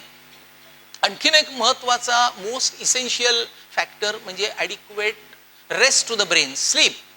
6 ते 8 तास झोप ही सगळ्यांना अतिशय आवश्यक असते. आपण खूप काम करून वाहवत जातो, आपण खूप बिझी आहोत याचा आपल्याला अभिमान वाटतो. आणि हे जे सगळे इगो बुस्टर्स असतात ना, तुम्ही किती बिझी आहात, तुम्हाला किती वेळ नाही, हे आपले सगळ्यात मोठे शत्रू आहेत. ते आपला इगो वाढवत जातात आणि आपण आपलंच आरोग्य हे अनारोग्याकडे कधी वळवतो ते आपल्याला कळतच नाही. आपल्याला काही कारणामुळे जर एखाद दिवशी झोप नाही झाली, आता स्लीप मेडिसिन हा एक स्वतंत्र मोठा विषय आहे, पण जर झोप झाली नाही तर ती भरून काढली पाहिजे. म्हणजे आपण जसं बॉरो करतो, आपल्याला काही 50 लाखाची एखादी वस्तू घ्यायची आहे, आपल्याकडे 25 लाख आहेत, तर 25 लाखाचं कर्ज घेतो, नंतर ते फेडून टाकतो. तसं एक दिवशी आपल्याला समजा 4च तास झोप मिळाली आणि आपल्याला वाटलं झोप झाली नाहीये, तर दुसऱ्या दिवशी ती कॉम्पेन्सेट करायला पाहिजे. एक मोठा सायंटिफिक स्टडी आहे, त्यांनी सांगितलंय की बऱ्याच स्कॅन्डिनेव्हियन कंट्रीजमध्ये मॅक्झिमम कॉम्पेन्सेशन होतं झोपेचं, कारण ते सुट्टीच्या दिवशी काहीच करत नाहीत. आणि आपल्याकडचे सो कॉल्ड बिझी लोक सुट्टीच्या दिवशीच सगळी कामं करतात की हे सुट्टीच्या दिवशी करू, हे सुट्टीच्या दिवशी करू, म्हणजे त्यांना खरी सुट्टी मिळतच नाही. त्याच्यामुळे याचा क्युम्युलेटिव्ह इफेक्ट होतो. म्हणजे लॅक ऑफ स्लीप जो आहे त्यामुळे जो क्युम्युलेटिव्ह इफेक्ट होतो, त्यांनी अनहेल्दी सेल तयार होते, त्याचे इफेक्ट जमत जातात आपल्या शरीराला आणि ते दूषित करत जातात. आणखीन एक अतिशय महत्त्वाचा मुद्दा म्हणजे फूड. आपण काय अन्न खातो, कसं अन्न खातो. मोबाईल हातात असतात, मागवलं स्विगीवरून आणि हवं ते ऑर्डर करून टाकलं, असं करून चालत नाही. म्हणजे आपण सगळ्यांना आहारशास्त्राचे तर खूप सारं हल्ली वाचन असतं, गुगल असतं, मोबाईल असतं, किंडल असतं, सगळ्यांनी वाचलंच आहे की दूध, दही, फळं ताजी सगळी खाल्ली पाहिजेत, विटॅमिन्स खाल्ले पाहिजेत, कार्बोहायड्रेट, प्रोटीन, फॅट्स याचा बॅलन्स मेंटेन केला पाहिजे. डीन ऑर्निशचं फेमस पुस्तक आहे आहारावर, त्यांनी लिहिलं की इंडियन डाएट जे आहे, वरण भात भाजी पोळी, हे one of the best balance diet आहे आपल्या शरीराच्या पोषकतेसाठी. आणि आपण आत्ता समृद्ध जीवनाचा, समृद्ध मनाचा, समृद्ध मेंदूचा विचार करतोय. आपण जे म्हणतो यथो अन्नम तथो मनः, जसं आपण खाऊ तसंच आपलं मन असतं, तशीच आपली बुद्धी होते, तसेच आपले न्यूरो ट्रान्समिटर्स होतात आणि तसेच आपण होतो, आपलं व्यक्तिमत्व होतं. त्याच्यामुळे आहाराला खूप महत्त्व आहे. पण आहाराला नुसतं कार्बोहायड्रेट, प्रोटीन, फॅट इथे थांबता उपयोगी नाही. तेवढंच लोक फॉलो करतात आणि आमच्या पेशंट्सचा गोल असतो वेट रिडक्शन. 120 किलो स्पाईनचा पेशंट आहे, स्लिप डिस्क आहे, मी कसं वजन कमी करीन. मग मध्येच खाणं बंद करतात, मध्येच वेगवेगळ्या प्रकारची डाएट करतात. पण आपल्याला होलिस्टिक हेल्थच्या दृष्टीने आज समाजामध्ये आपण कॉमनली जे बघतो त्याच्यामध्ये व्हॉट इज लॅकिंग, की फंडामेंटली आपण जे म्हणतो की ताजं अन्न हवं. आजकाल आपण खूप कुटुंबांमध्ये बघतो की 8 दिवसाचं आणून फ्रीजमध्ये ठेवून देतात, ते फ्रीजमध्ये पडून असतं, 8 ते 15 दिवस पडून असतं. आणि मग त्या अन्नामध्ये कितपत पौष्टिक द्रव्य, तुम्हाला पोषक अशी द्रव्य म्हणण्यापेक्षा एनर्जीज राहतील याचा आपण विचार केला पाहिजे. अन्नाची जी क्वांटिटी आहे ती आपण मगाशी बघितली, माफक आहार घेतला पाहिजे. ज्या पद्धतीने आपण खातोय ते पण महत्त्वाचं आहे. लोक एका हातात डिश धरतात, एका हातात चावत चावत समोर टीव्ही बघतात. हे खूप घातक आहे, कारण त्यांनी ना आपल्या मेंदूमध्ये डायकोटॉमी तयार होते.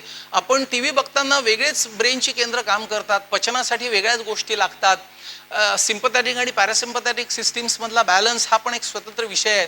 पण अशा प्रकारचं खाणं आपण कसं खातो, आपण पूर्वी ताट समोर ठेवून श्लोक म्हणून नमस्कार करून अन्न हे पूर्ण ब्रह्म म्हणून अन्नाचं सेवन करायचो, तर त्याला काहीतरी सायंटिफिक बेसिस होतं.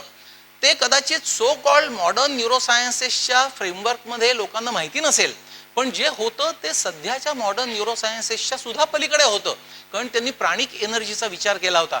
आता पार्टिकल फिजिक्स, क्वांटम मेकॅनिक्सनी खूप गोष्टी येत आहेत समोर की किती ते व्हॅल्युएबल होतं. दुसरी गोष्ट, सोर्स काय आहे. म्हणजे आपण जे म्हणतो की चांगल्या पद्धतीने शिजवलेलं अन्न, घरातल्या गृहिणींनी प्रेमाने कुटुंबातल्या लोकांसाठी बनवलेलं अन्न आणि आपण स्विगीमधून मागवून भलत्या माणसांनी बनवलेलं शिळं हे जे खातो, त्यांनी त्याच्यातली पौष्टिकता 10% तरी उरते की नाही अशी परिस्थिती आहे.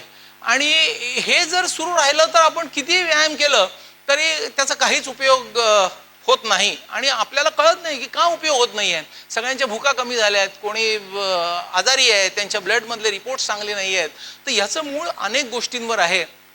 आपण पुन्हा आपल्या जुन्या पद्धतींपासून दूर जातोय. अगदी शतकांपूर्वी आम्ही आत्ता उज्जैनला गेलो होतो, मध्य प्रदेश सोसायटीला माझं भाषण होतं तेव्हा आम्ही उज्जैनला गेलो होतो. तिकडे सांदीपनी ऋषींच्या आश्रमामध्ये गेलो होतो. सांदीपनी ऋषींच्या आश्रमामध्ये कृष्ण आणि बलराम शिकायला होते आणि त्यांचं शिक्षण पूर्ण झाल्यानंतर त्यांनी सांदीपनी ऋषींना विचारलं की आम्ही तुम्हाला काय देऊ गुरुदक्षिणा. तेव्हा सांदीपनी ऋषींच्या मुलाला शंकासूर राक्षसांनी पळवून नेलं होतं आणि तो यमाला दान करणार होता, म्हणजे मारून टाकणार होता. तर त्यांनी सांगितलं की त्याला सोडवून आणलं पाहिजे, म्हणून त्यांना सोडवून आणलं आणि आणल्यानंतर खूप प्रसन्न झाले सांदीपनी ऋषी आणि त्यांनी प्रेमाने आशीर्वाद दिला त्यांना. तो काय आशीर्वाद दिला?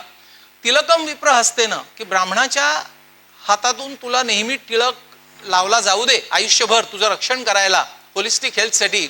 मातृहस्तेनं भोजनम, कायम तुला आईच्या हातचं जेवण मिळू दे. हा आशीर्वाद आहे आणि त्याचा मिनिंग खूप डीप आहे, जो सध्याच्या कॉन्टेक्स्टमध्ये खूप सिरियस आहे. म्हणजे याच्यावर जेवढ्या खोलात आपण विचार करू तेवढ्या आपल्याला बारीक गोष्टी लक्षात येतील. याच्यामध्ये पुन्हा आपण म्हणतो की ब्राह्मणाच्या हस्तानी तिलक का, तर ते जे पावित्र्य आहे, संस्कार आहेत, त्यांनी खूप फरक पडतो. जी ब्लेसिंग्स दिली जातात ती. आणि खऱ्या अर्थाने आपल्या जर यशस्वी व्हायचं असेल तर ब्राह्मण, क्षत्रिय, वैश्य, शूद्र हे जे कॅटेगरायझेशन्स आहेत, हे कॅटेगरायझेशन्स हे जन्मावर नाही आहेत. हे तुम्ही काय करता, कसं जगता, तुमचे आचार विचार, आहार विहार कसा आहे याच्यावर ठरत असतात. म्हणजे इंटेलेक्च्युअल गोष्ट जेव्हा आपण करतो, क्रिएटिव्ह गोष्ट आपण जेव्हा करतो त्यावेळी ते ब्राह्मण्य असतं. आपण जेव्हा लढाई करतो त्यावेळी ते क्षत्रियत्व असतं. आपण जेव्हा व्यापार करतो, कितीतरी लोक बिझनेस करतात, ते यशस्वी होतात, ते वैश्यत्व असतं. आणि आपण छोटीशी स्टिरिओटाईप कामं करायला सुद्धा जेव्हा मागे पुढे बघत नाही तेव्हा ते शूद्रत्व असतं. तर या सगळ्याचं ब्लेंड आपल्यामध्ये असणं हे खूप गरजेचं आहे. आणि आपले आदर्श जे रामकृष्ण आहेत ते एवढे थोर का होते, एवढे यशस्वी का होते, याचं कारण त्यांच्यात खरंच या चारीचा ब्लेंड होता. म्हणजे श्रीकृष्णाचं जर उदाहरण घेतलं तर श्रीकृष्णाने जेव्हा भगवद्गीता सांगितली तेव्हा तो ब्राह्मण होता. श्रीकृष्णाने जेव्हा जरासंधाचा वध केला त्यावेळी तो क्षत्रिय होता. श्रीकृष्णाने जेव्हा गोकुळामध्ये दूध विकलं तेव्हा तो वैश्य होता. चांगल्या सगळ्या गोष्टी एफिशियंटली केल्या. आणि महाभारत युद्धामध्ये जेव्हा त्यांनी अर्जुनाचा सारथी म्हणून काम केलं, घोड्याचा खरारा केला, तेव्हा तो शूद्र होता. तर कृष्णाला आदर्श ठेवून आपण जर या सगळ्याचा जर ब्लेंड करू शकलो तर मला असं वाटतं खऱ्या अर्थाने आपण होलिस्टिक हेल्थ चांगली करू शकू. मगाशी आपण म्हटलं तसं मन हे जर दूषित असलं तर टर्ब्युलंट होतं. टर्ब्युलंट असलं की सगळी सिस्टीम, न्यूरोकेमिकल्स, हॉर्मोन्स बदलतात. ते दूषित करणारे घटक सध्याच्या लाईफस्टाईलमध्ये काय आहेत ते आपण बघूया. ते एकदा समजले म्हणजे मग आपल्याला ते how to get rid of those things हे कळेल की कसं त्याच्यापासून दूर राहायचं आणि चांगल्या विचारांना आपण प्रमोट करायचं. तर सध्याच्या इश्यूमध्ये मगाशी मी म्हटलं तसं सगळ्यात खऱ्या अर्थाने वागणारी, बोलणारी आणि प्रामाणिकपणे कम्युनिकेट एकमेकांशी करणारी माणसं खूप कमी झाली आहेत. हे बदलणं खूप गरजेचं आहे. म्हणजे रिलेशनशिप ज्या आहेत त्या आर्टिफिशियल रिलेशनशिप झालेल्या आहेत. म्हणजे खूप अगदी प्रेमाने मिठी मारल्यासारखं दाखवायचं आणि त्याची पाठ वळल्यावर म्हणायचं की हा काय बेकार माणूस होता. त्याच्यापेक्षा तुम्ही मिठी मारू नका आणि खोटी स्तुती पण करू नका. ही जी ऑनेस्टी, इंटिग्रिटी, ट्रान्सपरन्सी पूर्वीच्या काळामध्ये होती ही हल्ली नाही आहे. आणि त्यामुळे आपल्या ब्रेनमध्ये अक्षरशः उलथापालथ होते. मग ब्रेन स्वतःच काही सेंटर्स कन्फ्यूज होऊन जातात की हा चांगला का वाईट. ही जी डायकोटॉमी आपण स्वतः तयार करतो त्यांनी क्लॅशेस होतात वेगवेगळ्या ब्रेनमधल्या केमिकल्समध्ये. तर पूर्वीच्या काळी जे खऱ्या अर्थाने चांगली प्रेमाने माणसं एकमेकांमध्ये नांदायची, खऱ्या अर्थाने नाती जोपासली होती, तेच आपल्या सगळ्या इंडियन नॉलेज सिस्टीमनी आपल्याला शिकवलेलं आहे की खऱ्या अर्थाने प्रेम करा दुसऱ्यावर तर तुमची नाती चांगली राहतील. आणि ते मनापासून, सबकॉन्शियस प्लेन पासून आपल्याला ती बैठक पक्की पाहिजे. नक्की दुसऱ्याला दाखवायला, वरच्यावर दाखवायला नाही, ते मनापासून पाहिजे. एक छोटीशी गोष्ट सांगतो. डोंगरावर एक जण म्हातारा असा व्यक्ती होता, तो उतरत होता आणि एक मुलगा 15-20 वर्षाचा त्याच्या छोट्या बहिणीला घेऊन असा दोन्ही पाय छातीवर घेऊन असं जात होता, चढत होता. तर हे आजोबा त्याला म्हणले की अरे खूप मोठा चढ आहे, तू एवढं ओझं घेऊन कसं चढणार, तू तर लहान असतोय, 15 वर्षाचा मुलगा दिसतोय. त्याच्यावर तो पटकन म्हणला की आजोबा हे ओझं नाही, ही माझी बहीण आहे. तर तुम्हाला ते ओझं वाटतंय कुठलीही गोष्ट का खरं हे आपलं माणूस आहे, म्हणून मग त्याच्यासाठी काही कष्ट करावे लागले तरी मी ते म्हणजे नोबडी इज फोर्सिंग मी ते मनापासून करतोय, प्रेमाने करतोय. त्याच्यामध्ये कुठलीही उपकाराची भावना नाहीये की मी कोणावर उपकार करतोय, ही भावना नाहीये. हे जोपासलं गेलं पाहिजे. आणि ही जेन्युइनिटी तुम्ही over a period of time grow केली पाहिजे. म्हणजे नाती जी असतात ना ती हळूहळू इव्हॉल्व्ह होतात. म्हणजे पटकन खूप वेळा सुपरफिशियल एखाद्या माणसाशी काम असलं की आपण त्याला फोन करतो की अरे तू तर माझा अगदी जवळचा आहेस आणि 25 वर्षात बोललेला नसतो, आणि का फोन केला तर सहज तुझी आठवण आली म्हणून फोन केला, आणि मग हळूच तो काम सांगतो की असं असं आहे. तर हे नातं खरं नातं नाही आहे. आपण जसं एखादं झाड लावतो, त्याला खत पाणी घालतो, तसं हे परपेच्युअल एफर्ट्स पाहिजेत ट्रू रिलेशनशिप बिल्ड करायला. त्याला योग्य खत पाणी घातलं नाही तर चांगली नाती कशी बनतील, नाहीच बनणार. एखादी म्हणजे इव्हॉल्व जसं होतं, एखादा चित्रकार असतो, तो छानपैकी चित्र काढतो, एक पर्वत काढतो, 2 पर्वतांमधून एक सूर्य उगवणारा काढतो, मग आकाशात पक्षी काढतो, मग हळूच एक नदी काढतो, मग एक नाव काढतो, मग एक नावाडी काढतो, मग 2 माणसं बसलेली काढतो. ग्रॅज्युअली ते चित्र इव्हॉल्व होत जातं. पण तेव्हा एक काळजी घेतली गेली पाहिजे की असं इव्हॉल्व होणाऱ्या चित्रामध्ये चुकून राग आला म्हणून काळ्या शाईनी भरलेली दौत जर हाताने उडवून दिली तर ते इतकं सगळं काढलेलं चित्र वाया जातं. तसं खूप वेळा आपण काही महिने किंवा काही वर्ष नर्चर केलेल्या रिलेशनशिप्स एखाद्या छोट्याशा भांडणाने कम्प्लिटली डिस्ट्रॉय होतात. हे कसं टाळता येईल याच्यावर आपण विचार केला पाहिजे. आणि प्रत्येकजण रिझल्टची अपेक्षा करतो की मी ह्याच्यासाठी एवढं केलं, त्यांनी माझ्यासाठी काय केलं. पण गिव्ह अँड टेकवर बेस्ड रिलेशनशिप्स ह्या कधीच यशस्वी होत नाहीत. आपण खऱ्या प्रेमाने जर एकमेकांच्या विश्वासाने, एकमेकांबद्दल असलेल्या आदरभावाने, खऱ्या प्रेम भावाने आपले आपले रोल प्ले केले तर अतिशय सुंदर रिलेशनशिप्स बिल्डअप होऊ शकतील.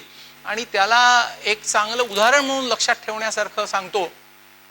उबंटू म्हणून एक आफ्रिकेमधली जमात आहे, त्यांना पहिल्यापासून नर्चर केलेलं आहे चांगल्या रिलेशनशिपचं. म्हणजे घराघरांमध्ये रिलेशनशिप्स, भावा बहिणींमध्ये रिलेशनशिप, मित्रांमध्ये रिलेशनशिप.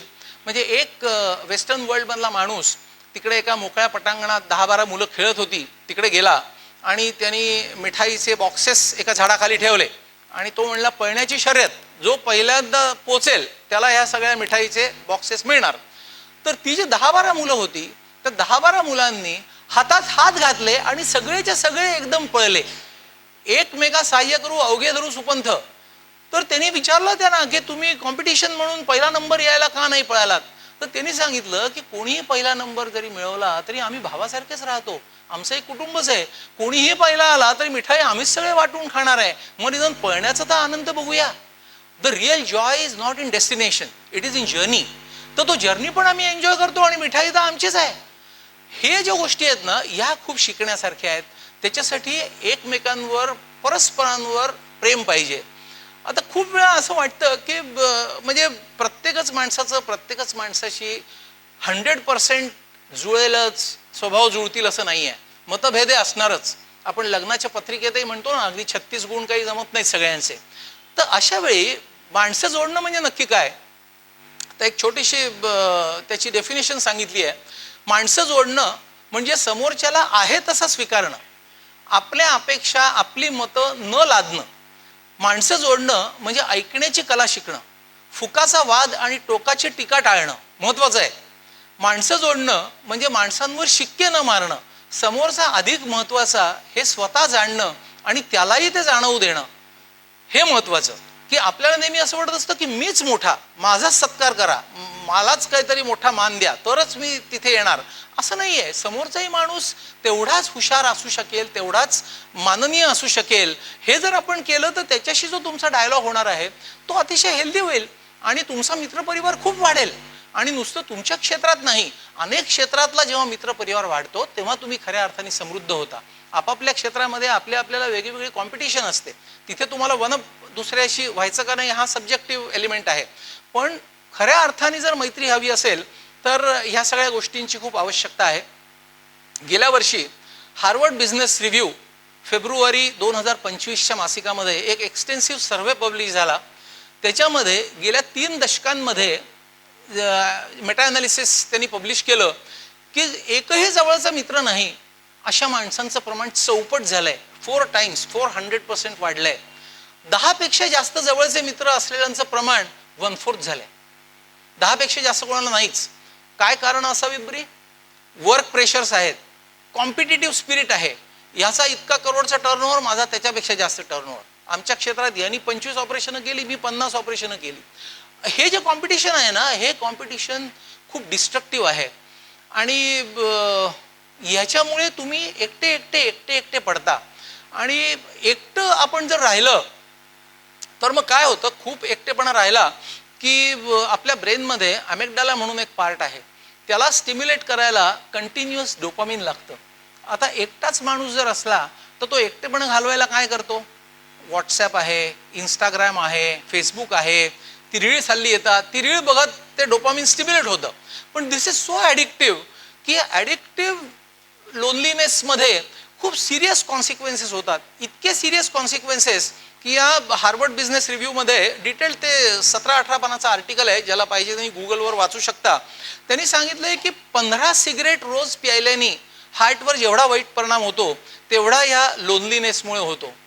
प्रीसनाईल डिमेन्शियाचं जे प्रमाण आहे ते 23% वाढलेलं आहे. प्रीसनाईल म्हणजे यंग एजमध्ये होणारा डिमेन्शिया. 60च्या नंतर वयपरत्वे होणारी मेंदूची झीज वेगळी, पण यंगस्टर्समध्ये जो डिमेन्शिया हल्ली होतो त्याचं प्रमाण 23% जास्त आहे. आणि वेगवेगळ्या प्रकारच्या इमोशनल इन्स्टॅबिलिटी ज्या आहेत त्या प्रचंड वाढत आहेत. आणि याचं प्रमाण अक्रॉस द एज ग्रुप्स खूप सिरियसली वाढतं आहे. आता वर्ल्ड हेल्थ ऑर्गनायझेशननी द चॅलेंजेस टू फेस याच्यामध्ये 2026ला पब्लिश केलं आहे लोनलीनेस एपिडेमिक. सगळे लोनली झालेत, एकटे त्यांना एकटेपणा बरा वाटायला लागला आहे. आणि त्याच्यामध्ये त्यांना अभिमान वाटायला लागला आहे की मला कोणाची गरज नाही, मी एकटा राहू शकतो. याच्यामध्ये एक महत्त्वाचा मुद्दा आपण सगळ्यांनी लक्षात घेतला पाहिजे की लोनलीनेस आणि सॉलिट्यूड याच्यामध्ये खूप फरक आहे. म्हणजे योगी म्हणा, आध्यात्मिक साधक जे असतात ते बाय चॉईस सॉलिट्यूडमध्ये राहतात. त्यांना रिफ्लेक्ट करायचं असतं. वाचन, मनन, चिंतन आणि निधिध्यासन असे जे 4 टप्पे असतात त्याच्या प्रवासातला जो सॉलिट्यूड आहे तो बाय चॉईस असतो की मी आता सुरुवातीला 2 तास, नंतर 2 दिवस एकटा राहीन. ते एकटेपण नाही आहे. लोनलीनेस म्हणजे तुम्हाला एकटेपणा जाणवतोय, तुम्हाला यू आर मिसिंग कंपनी, तो जो लोनलीनेस आहे तो हार्मफुल आहे. Solitude is useful. याची कारणं, पूर्वी जी युनायटेड फॅमिलीज होत्या त्या आता गेल्या. युनायटेड फॅमिलीमधून न्यूक्लिअर फॅमिली झाल्या. आता लग्न झाल्यानंतर कसं सेपरेट राहायचं याच्यावर चर्चा होते आणि पुढची पिढी वेगळी व्हायला लागते. Loneliness epidemic by the way, या गेल्या वर्षीच्या पब्लिक स्टॅटिस्टिक्स प्रमाणे 58% इंडियन पॉप्युलेशन ला लोनलीनेसचं फिलिंग आलंय. 58 म्हणजे निम्म्यापेक्षा जास्त हा पब्लिश डेटा आहे. आणि 50% इन्क्रीज झाली आहे हार्टच्या आजारांमुळे, या लोनलीनेसमुळे. 26% इन्क्रीज झाली आहे, 26% इन्क्रीज इन अर्ली डेथ. म्हणजे आहे ते आयुष्यमान पण कमी कमी होत आहे. आणि 70% लोनलीनेस, 70% हा यंगस्टर्समध्ये, इंडियन यंगस्टर्समध्ये. किती सिरियस आणि भयावह गोष्ट आहे. आणि मगाशी मी म्हटलं तसं social media addiction is डिस्ट्रॉईंग the youth. म्हणजे ॲब्सोल्युटली इतके आहेत. आता रिसेंट स्टॅटिस्टिक्स प्रमाणे फेसबुकमध्ये 500 मिलियन लोक रजिस्टर्ड आहेत. व्हॉट्सॲपवर 853 मिलियन आहेत इंडियामध्ये, फक्त इंडियामध्ये. आणि भारत हा ग्लोबल नंबर 1 आहे या स्टॅटिस्टिक्समध्ये, म्हणजे फेसबुक आणि व्हॉट्सॲपमध्ये. आणि नंबर 2ला ब्राझील आहे. तर ब्राझीलला 148 मिलियन आहेत. म्हणजे कुठे 853 मिलियन इंडिया आणि कुठे ब्राझील 148. तर आपली लोक म्हणजे व्हर्च्युअल रियालिटीमध्ये जगतायत. म्हणजे सगळे एकटे, गर्दीत आहेत तरी एकटे. मुंबईला आपण बघतो लोकलमधून प्रवास करतात, बसमधून प्रवास करतात, शेजारी कोण आहे माहीत नाही, हातात मोबाईल आणि आपला रिळ बघतोय. बाहेरच का, घरी सुद्धा हॉलमध्ये आपण बघतो नवरा बायको टीव्ही लावलाय आणि दोघं मोबाईलमध्ये बघतायत. डायनिंग टेबलवर जेवायला बसलेत, समोर ताट आहेत आणि मोबाईल सुरू आहे. अगदी लहान मूल ते मध्ये इंटरफिअर करू नये म्हणून त्याला एंटरटेनमेंटसाठी एक आयपॅड दिलेला आहे किंवा मोबाईल दिलेला आहे. याच्यामध्ये खूप सिरियस कॉन्सिक्वेन्सेस आहेत. अँझायटी, इन्सोमनिया, इरिटॅबिलिटी, सायकियाट्रीचे वेगवेगळे प्रॉब्लेम. आणि असं जर आपलं यूज झालं तर मग आपल्याला हे सिरियसली काहीतरी याच्यावर सोल्युशन शोधायला पाहिजे. कारण नाहीतर आपण उज्ज्वल भविष्य आपल्या कुटुंबांचं, समाजाचं कसं घडवू शकू. खूप वेळा आम्हाला पेशंट सांगतात, डोकं दुखतंय म्हणून येतात, स्कॅनला पाठवतो, ब्रेन ट्यूमर निघतो, आम्ही स्कॅन लावतो. ब्रेन ट्यूमर आहे हे तर त्याला रिपोर्ट वाचलेलंच असतं, एकटा आलेला असतो आणि कोणी नातेवाईक नाही म्हटल्यावर धक्का बसतो. तर मला एका पेशंटने सांगितलं की बाहेर गेल्यावर हे कोणाला सांगावं मला कळलं नाही, म्हणून मी माझा मोबाईल बघितला. तर खूप स्क्रोल केल्यानंतर मला एक माझा मित्र आठवला की ज्याला मी सगळं सांगू शकलो मोकळेपणी की अरे मला असं असं ब्रेन ट्यूमर झाला आहे, असं असं सगळं झालं आहे. आता एक कन्सेप्ट आहे स्ट्रेस फ्री नंबर मोबाईलमध्ये सेव्ह करायचा, की अशी 4 माणसं की आपल्याला कधी स्ट्रेस आला तर आपण मोकळेपणी त्यांना सांगू शकू की मला ब्रेन ट्यूमर झाला आहे. कारण हे फेसबुकवर लिहिता येत नाही, हे आपल्याला इंस्टाग्रामवर टाकला येत नाही, मला झाला रे ब्रेन ट्यूमर. मग हे मनातलं सांगायचं कोणाला? बरं, ह्याला कसा माणूस पाहिजे की तो आपलं ऐकून घेणारा पाहिजे, त्याला आपल्याबद्दल कन्सर्न पाहिजे, त्याला प्रेम पाहिजे, त्यांनी आपलं सांत्वन केलं पाहिजे. आणि ह्याचीच एक्झॅक्टली गरज असते. अशी 4 माणसं सुद्धा आपल्याला आहेत का याचा प्रत्येकाने मनापासून विचार केला पाहिजे. आणि अशी जर माणसं नसतील आपल्याला तर मग आपण मन मोकळं कोणाजवळ करायचं? आपल्याला काय हवं असतं माणसाला? शेवटी बंगला, गाडी, पैसे, फार्म हाऊसेस याला एक ठराविक लिमिटेशन आहे. आपल्याकडे जोपर्यंत या गोष्टी नसतात तोपर्यंत आपल्याला अप्रूव्ह वाटत असतं की या माणसाकडे अमुक या गोष्टी आहेत, माझ्याकडे नाही आहेत. एकदा तुम्ही त्या स्टेजला गेल्यानंतर असं लक्षात येतं की ह्याच्यातला आनंद हा चिरंतन आनंद नाही आहे. मग आनंद कशात आहे याचा जेव्हा माणूस विचार करतो तेव्हा आपल्याला काय भावनिक गरजा आहेत इकडे आपण वळतो. कुसुमाग्रजांची फेमस कविता आहे, नाशिकला सगळ्यांनी वाचली असेल, कणा म्हणून. किती जणांनी वाचली आहे? हात वर करा. काही लोकांनी वाचली आहे. एका पुरामध्ये, आता कसं पाऊस आलाय, गोदावरीला पूर आलाय, तसा प्रचंड पूर आलेला होता आणि त्या पुरामध्ये घरामध्ये पाणी शिरून सगळं वाहून गेलं होतं. आणि सगळं वाहून गेल्यानंतर तो तरुण येतो सांगायला की माझं सगळं असं झालेलं आहे. त्यावेळी त्याला विचारलं जातं की काही तुला पैसे देऊ का, हे देऊ का? तेव्हा तो तरुण म्हणतो की पाठीवर हात ठेवून फक्त लढ म्हणा, एवढीच अपेक्षा आहे. की पाठीवर मारलेल्या कौतुकाच्या थापेची जी किंमत आहे ना, आई असो, वडील असो, आपलं मोठा भाऊ बहीण असो, त्याची किंमत ही आजकालच्या फेसबुकच्या लाईक्सला नाही आहे. किती लाईक झाले हे जे बघतात ना, आज लोक स्पर्शाचा आनंदच विसरली आहेत. म्हणजे कधी कधी मनात येतं की या सगळ्या पिढीला स्पर्श विसरलेली माणसं म्हणायचं की काय. कारण सगळंच व्हर्च्युअल, प्रत्यक्ष स्पर्शच नाही. मी लहान मुलाचं कौतुक करताना आपण पटकन त्याला कडेवर घेतो, त्याचा गालगुच्चा घेतो. हा जो स्पर्श असतो तो आपल्याला मिठी मारतो, तो तुम्हाला कुठल्याच व्हर्च्युअल रियालिटीमध्ये मिळणार नाही. आणि तुमच्या ब्रेनमध्ये याची वेगवेगळी पॅरलल सर्किट्स तयार होतात आणि ते प्रचंड हार्मफुल आहेत. आणि मगाशी मी जसं सांगितलं, न्यूरोसायको इम्युनोमॉड्युलेशन हा एक आता स्वतंत्र विषय आहे अभ्यासाचा. त्याच्याने खूप गोष्टी अशा दाखवल्या आहेत की किती या गोष्टींचं महत्त्व आहे. म्हणजे पुन्हा it brings us back to आपली ओरिजिनल लाईफस्टाईल. स्पर्श आपण जो विसरलोय, घरामध्ये म्हातारे आईवडील असतात, त्यांचा हात प्रेमाने हातात घेतला, त्यांनी पाठीवर आपला हात आपल्या ठेवला की आपल्याला जो आनंद मिळायचा तो हल्लीच्या न्यूक्लिअर फॅमिलीजमध्ये मिळेल का? मी वेगळा, तू वेगळा, माझा तुझा काही संबंध नाही. आणि मग फादर्स डे साजरा करायचा, मदर्स डे साजरा करायचा, ऑनलाईन केक पाठवायचे, आपल्याकडे पैसे खूप जास्त ना सगळ्यांकडे.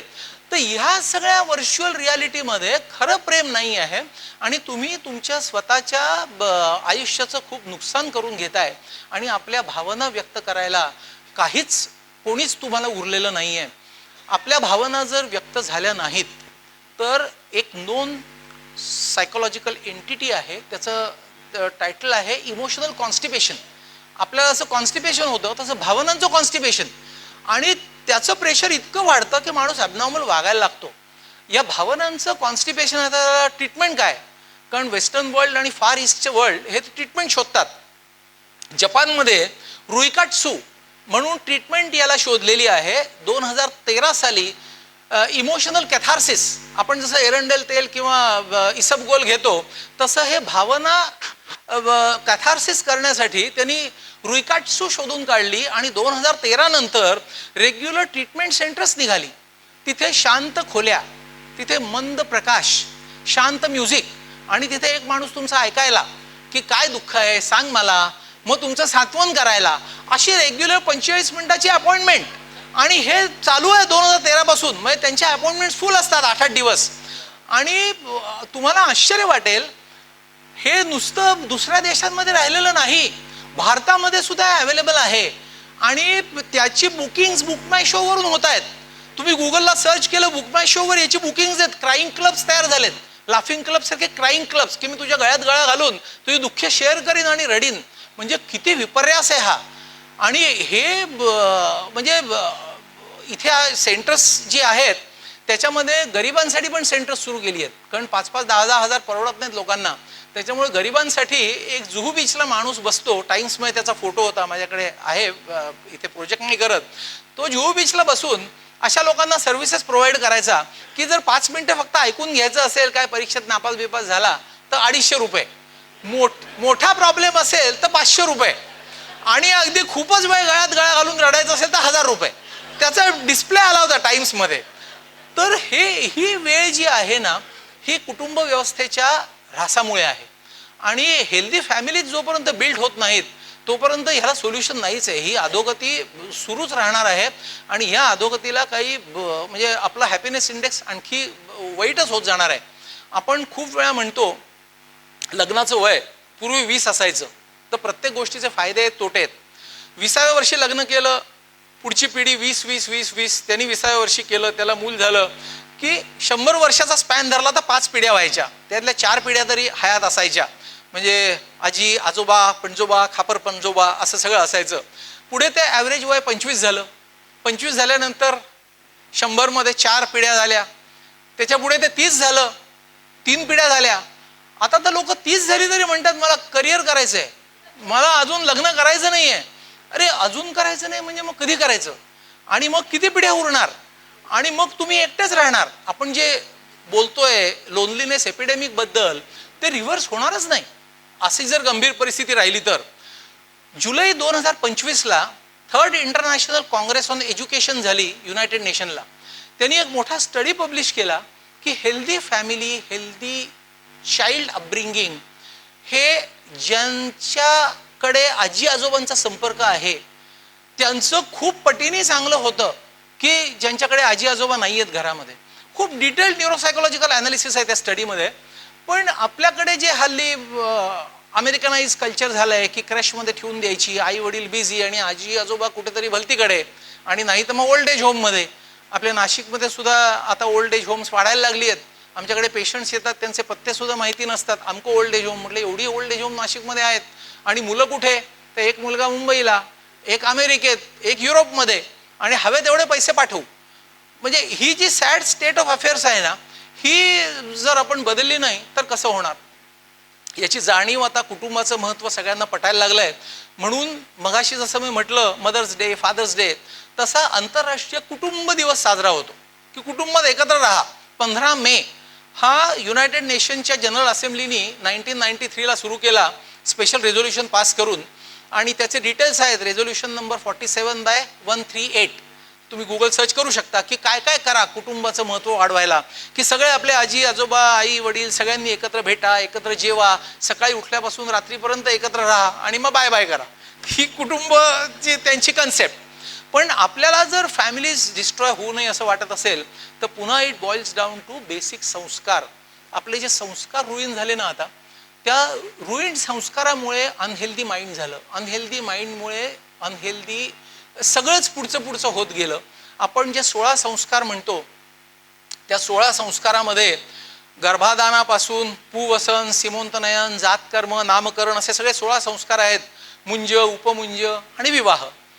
तर जेव्हा आपण इंटरनॅशनल फॅमिली डे आणि कुटुंब दिवसाबद्दल बोलतो तेव्हा सगळ्यात महत्त्वाची म्हणजे कुटुंब संस्था, आणि त्याचा पाया म्हणजे लग्न हा संस्कार.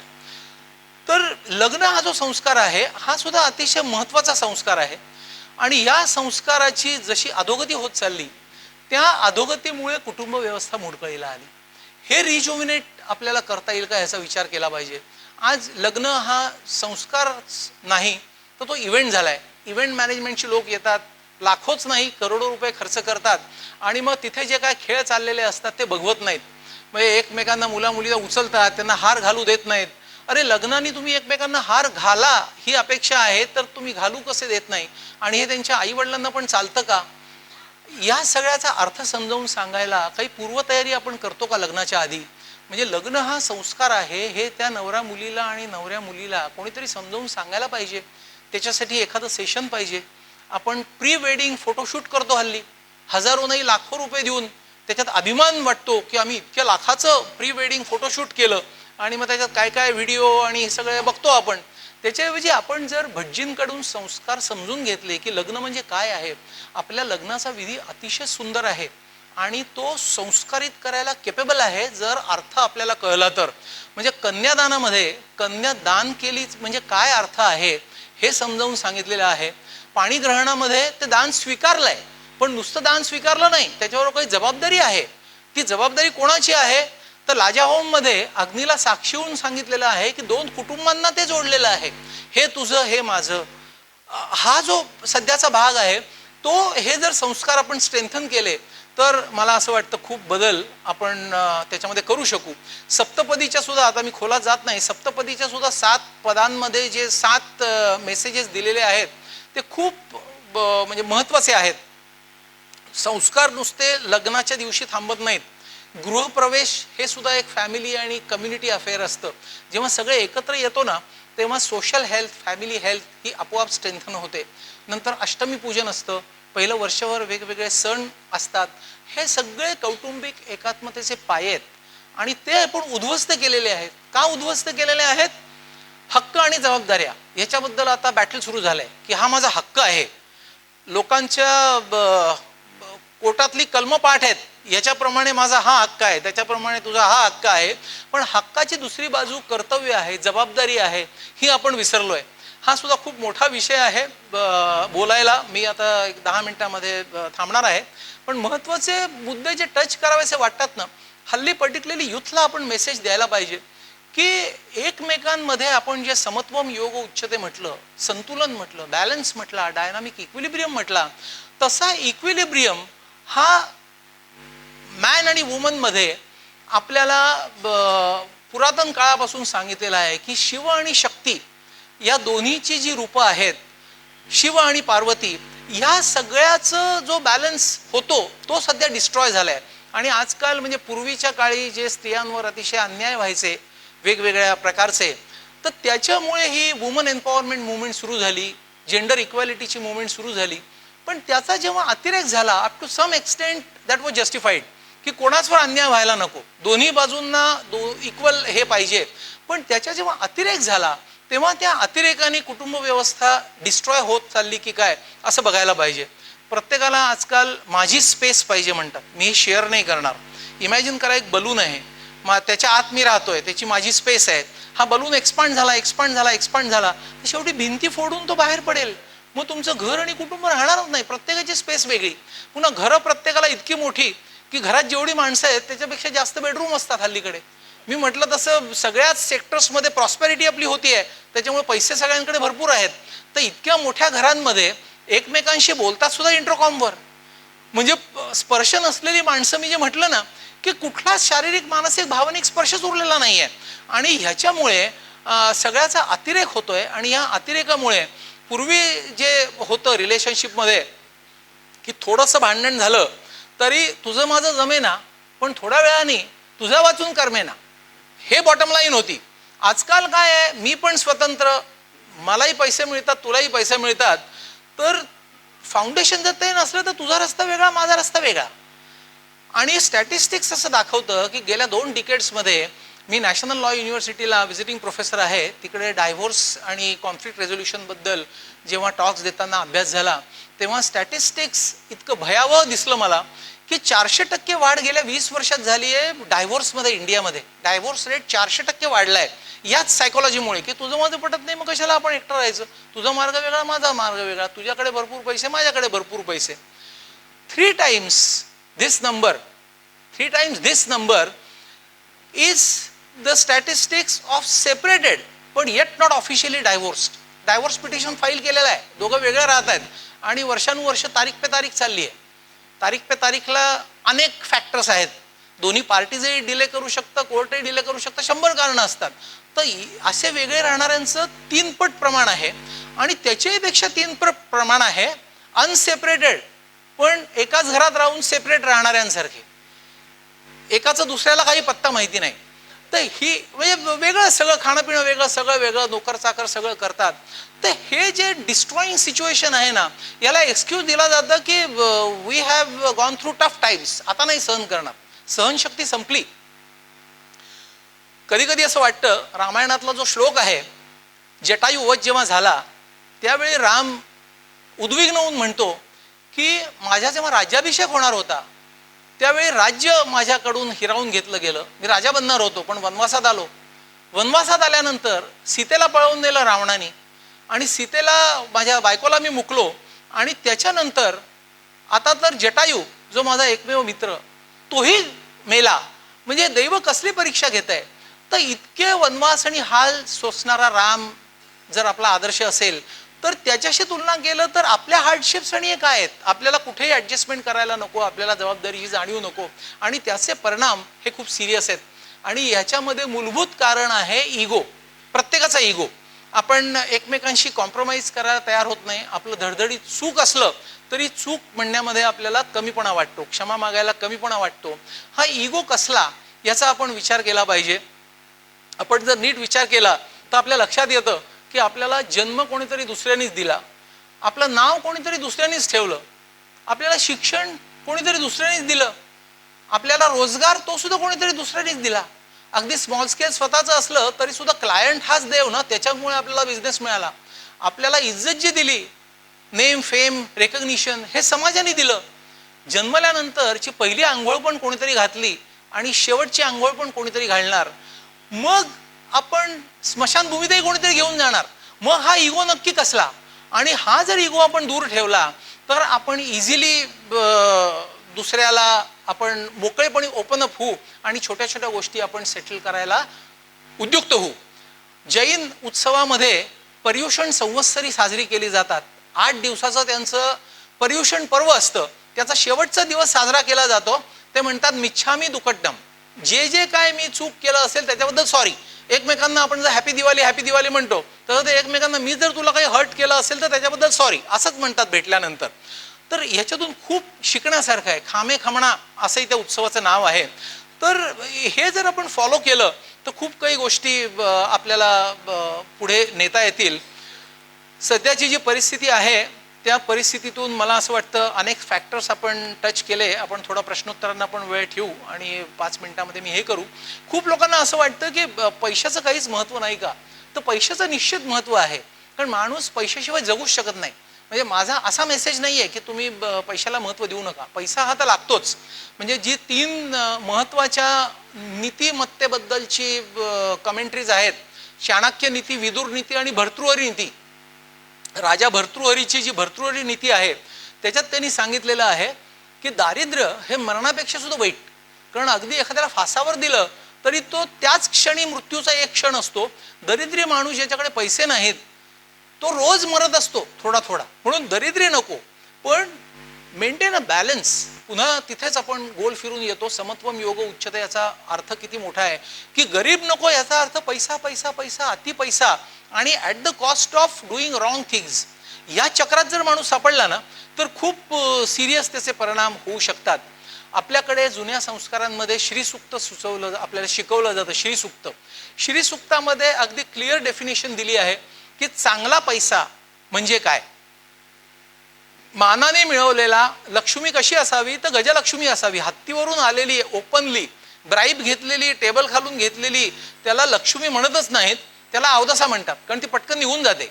आणि हत्तीवरून वाजत गाजत चालत आलेली लक्ष्मी 3 पिढ्या राहते, हे आपल्याला शिकवलेलं आहे. आणि समृद्धीची व्याख्या सुद्धा श्रीसूक्तामध्ये केलेली आहे की नुसतं धन नाही आहे, धनलक्ष्मी एक प्रकारची लक्ष्मी आहे. देवत्व म्हणजे लक्ष्मी, आदिलक्ष्मी. विद्या यायला पाहिजे आपल्याला, विद्यालक्ष्मी. धनधान्य आपल्याला भरपूर पाहिजे म्हणून धान्यलक्ष्मी. आपल्याला धैर्य पाहिजे कठीण प्रसंग फेस करायला, म्हणून धैर्य लक्ष्मी पाहिजे. मुलंबाळ पाहिजे, मुलंबाळच नसतील तर उपयोग काय, म्हणून संतान लक्ष्मी पाहिजे. आपण यशस्वी व्हायला पाहिजे सगळ्यामध्ये, म्हणून विजय लक्ष्मी पाहिजे. आणि ह्या सगळ्याचा ब्लेंड म्हणजे समृद्धी आहे. आणि म्हणून असं म्हणतात की तन्नो लक्ष्मी प्रचोदयात. खरी समृद्धी ती आहे की हे लक्ष्मी, अशा प्रकारची लक्ष्मी तू मला प्रसन्न हो. पण आपण या मूलभूत गोष्टी विसरलोय आणि नको त्या गोष्टी आपण करत जातो. आणि त्याच्यामध्ये आपण आपली प्रगती करता करता आपण समाजाला होणारं कॉन्ट्रीब्युशन पुरेसं त्याला महत्त्व देत नाही. तर दुसऱ्यासाठी काहीतरी करणं हे आपल्या आयुष्याचं मेन उद्देश जर असलं तर आपल्याला आपोआप मनशांती आणि सुख समाधान शांती मिळेल. आपण आजूबाजूला नजर टाकली तर पंचमहाभूत सगळीकडे आहेत. ते आपल्याला हेच शिकवतात की सूर्य जे अग्नीचं रूप आहे तो प्रकाश देतो, तो आपल्याकडून काही अपेक्षा करत नाही. नदी वाहते तेव्हा आजूबाजूचा भाग समृद्ध होतो, काही अपेक्षा नसते. झाडं ऑक्सिजन देतात, काही अपेक्षा नसते. आपल्याला ऑक्सिजन मिळतो फ्री. आमच्याकडे ICU मध्ये ॲडमिट केलं की ऑक्सिजन सिलेंडरचा चार्ज असतो, इतके दिवस ऑक्सिजन दिला मल्टिप्लाइड बाय इतके रुपये.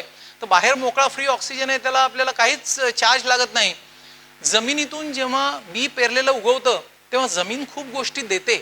तर ही जी सगळी पंचमहाभूतं आहेत ते आपल्याला हेच शिकवत असतात की तुम्ही दुसऱ्यासाठी काहीतरी करा. आणि त्याच्यामध्ये आपलं जर आयुष्यामध्ये आपण काहीतरी कॉन्ट्रीब्यूट करू शकलो तर आपली खऱ्या अर्थाने प्रगती होऊ शकेल. आपल्याला गीतेमध्ये सांगितलंय उद्धरेत आत्मा आत्मानम नात्मावम साधयत. आपणच आपली प्रगती करायला पाहिजे, कोणी रेडीमेड प्रगती करून देणार नाही. ती प्रगती कशी करावी याच्याबद्दल तुम्हाला पुस्तकं वापरून ज्ञान मिळेल, गुरु तुम्हाला काही गोष्टी शिकवतील. पण ते नुसतं पांडित्य वेगळं आणि ते ॲक्च्युली आपण इम्प्लिमेंट करणं, त्या दोन गोष्टींमध्ये खूप फरक आहे.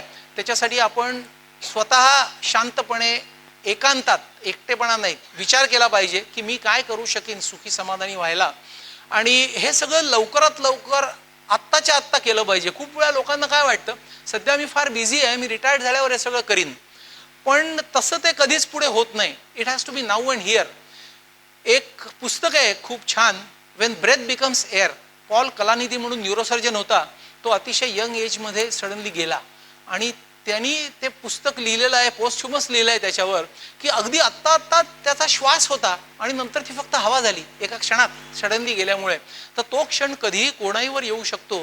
तो क्षण यायच्या आधीचा प्रत्येक दिवस आपल्याला जो दिलेला आहे तो प्रत्येक दिवस जर आपण अशा पद्धतीने घालवला तर आपण स्वतःला बदलू शकू. आणि असा प्रत्येक व्यक्ती बदलला तर कुटुंब बदलेल, कुटुंब बदलला तर समाज बदलेल, समाज बदलला तर राष्ट्र बदलेल, आणि राष्ट्र बदललं तर हे जगच कदाचित बदलेल. आणि आज जे आपण बघतोय एक दुसऱ्यावर बॉम्ब टाकतोय, दुसरा तिसऱ्यावर मिसाईल टाकतोय, वेगवेगळ्या प्रकारची संशोधनं त्या दृष्टीने होत आहेत.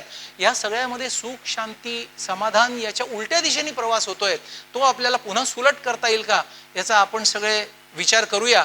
आणि मला असं वाटतं इथे मी थांबतो. आणि देशभानाचं 12वं पुष्प मला बोलायला दिलं याच्याबद्दल शंकराचार्य न्यासचे आभार मानतो.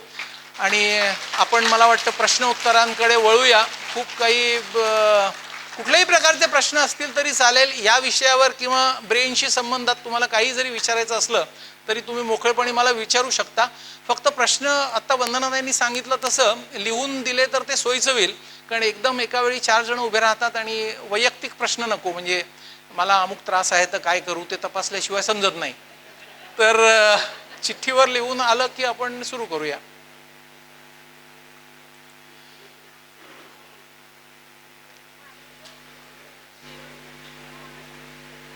पॉल कलानिधी म्हणून ऑथरचं आहे वेन ब्रेथ बिकम्स एअर. आणखी एक मी पुस्तक सांगतो, रँडी पाउच म्हणून ऑथरचं एक फेमस पुस्तक आहे लास्ट ब्रेथ म्हणून. तो US मधली एक प्रसिद्ध युनिव्हर्सिटी कार्निज मेलन तिथे प्रोफेसर होता. आणि वयाच्या अगदी लहान अर्ली डेजमध्ये त्याला लिव्हर कॅन्सर झाला. आणि त्या युनिव्हर्सिटीमध्ये रिटायर्ड झाल्यावर लास्ट लेक्चर दिलं जातं. तर त्याच्यासाठी त्याला आमंत्रण दिलं गेलं. आणि ते आमंत्रण आल्यावर तो म्हणला की माझं तर वय काय 36-38 आहे, मी काय लास्ट लेक्चर देणार, मी काही 60-65 वर्षाचा अनुभव नाही आहे. तर तेव्हा त्यांनी सुरुवातीलाच सांगितलं की मी कॅन्सर डिटेक्ट झाल्यानंतर गेल्या 6 महिन्यामध्ये जे शिकलो ते फक्त तुमच्याशी शेअर करतो. आणि त्यांनी सांगितलं की जेव्हा आपलं आयुष्य पुढचं 6च महिने आहे हे माणसाच्या लक्षात येतं, तेव्हा प्रत्येक दिवस किती मोलाचा आहे आपल्याला कळतं. तर तुम्ही youngsters, he was addressing all the undergraduates आणि postgraduates of the prestigious Carnegie Mellon University. तर तुम्ही आत्ताच तुम्ही जाणून घ्या की आयुष्यातला प्रत्येक दिवस किती महत्त्वाचा आहे आणि तो मी कसा खर्च करतोय, स्वतःसाठी किती, स्वतःसाठी असेल तर तो स्वतःच्या उन्नतीसाठी किती, का नुसत्याच मटेरियल गोल्ससाठी. न माहीत असलेल्या ध्येयाच्या मागे धावणारी जी तरुण मंडळी आहेत त्यांची आयुष्य लाईनवर आणण्यासाठी ही पुस्तकं फार महत्त्वाची आणि उपयोगी आहेत. बाकी प्रश्न लिहून द्या प्लीज मला, ते जमेपर्यंत आम्ही आत बोलत होतो त्याच्यातला एक प्रश्न घेतो. कागद कोण देत आहे? 2-3 हात वर आहेत, त्यांना कागद पेन हवेत, जर कोणी व्हॉलेंटियर केलं तर पोचतील. एक मगाशी मी जे ॲड्रेस केलं की बरोबर काय आणि चूक काय, हा खूप वेळा डायलेमा माणसाच्या मनामध्ये असतो. मी जे महाभारतातली उदाहरण दिली की हे बरोबर का हे बरोबर, तसं मगाशी बोलताना विषय झाला की नेहमी खरं बोलावं असं आपण मुलांना शिकवतो. तर सत्य म्हणजे काय? सत्यम वदिष्यामी वृतम वदिष्यामी, परवा जे बोलणं झालं आमचं, की आपण इंटेलेक्च्युअली ट्विस्ट करू शकतो ना की हे खरं का ते खरं.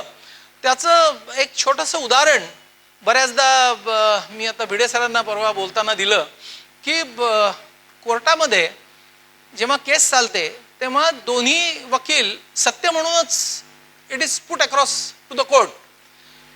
Actually it is the court which is on trial, की ओळखा भाऊ आता याच्यातलं सत्य काय आहे, हे आई करा आणि आई करा. तर त्याच्यामध्ये सत्य एकच असतं, दोन कधीच नसतात. एक दुसरं प्रॅक्टिकल उदाहरण देतो. माणसं एका खोलीत गप्पा मारत बसली होती. एकाने सांगितलं गच्चीत जाऊन ये बघ चंद्र आहे का मावळलेला आहे. तो म्हणला नाही, चंद्र चांगला माथ्यावर आहे, अजिबात मावळलेला नाही, हे सत्य आहे. तो खाली आला.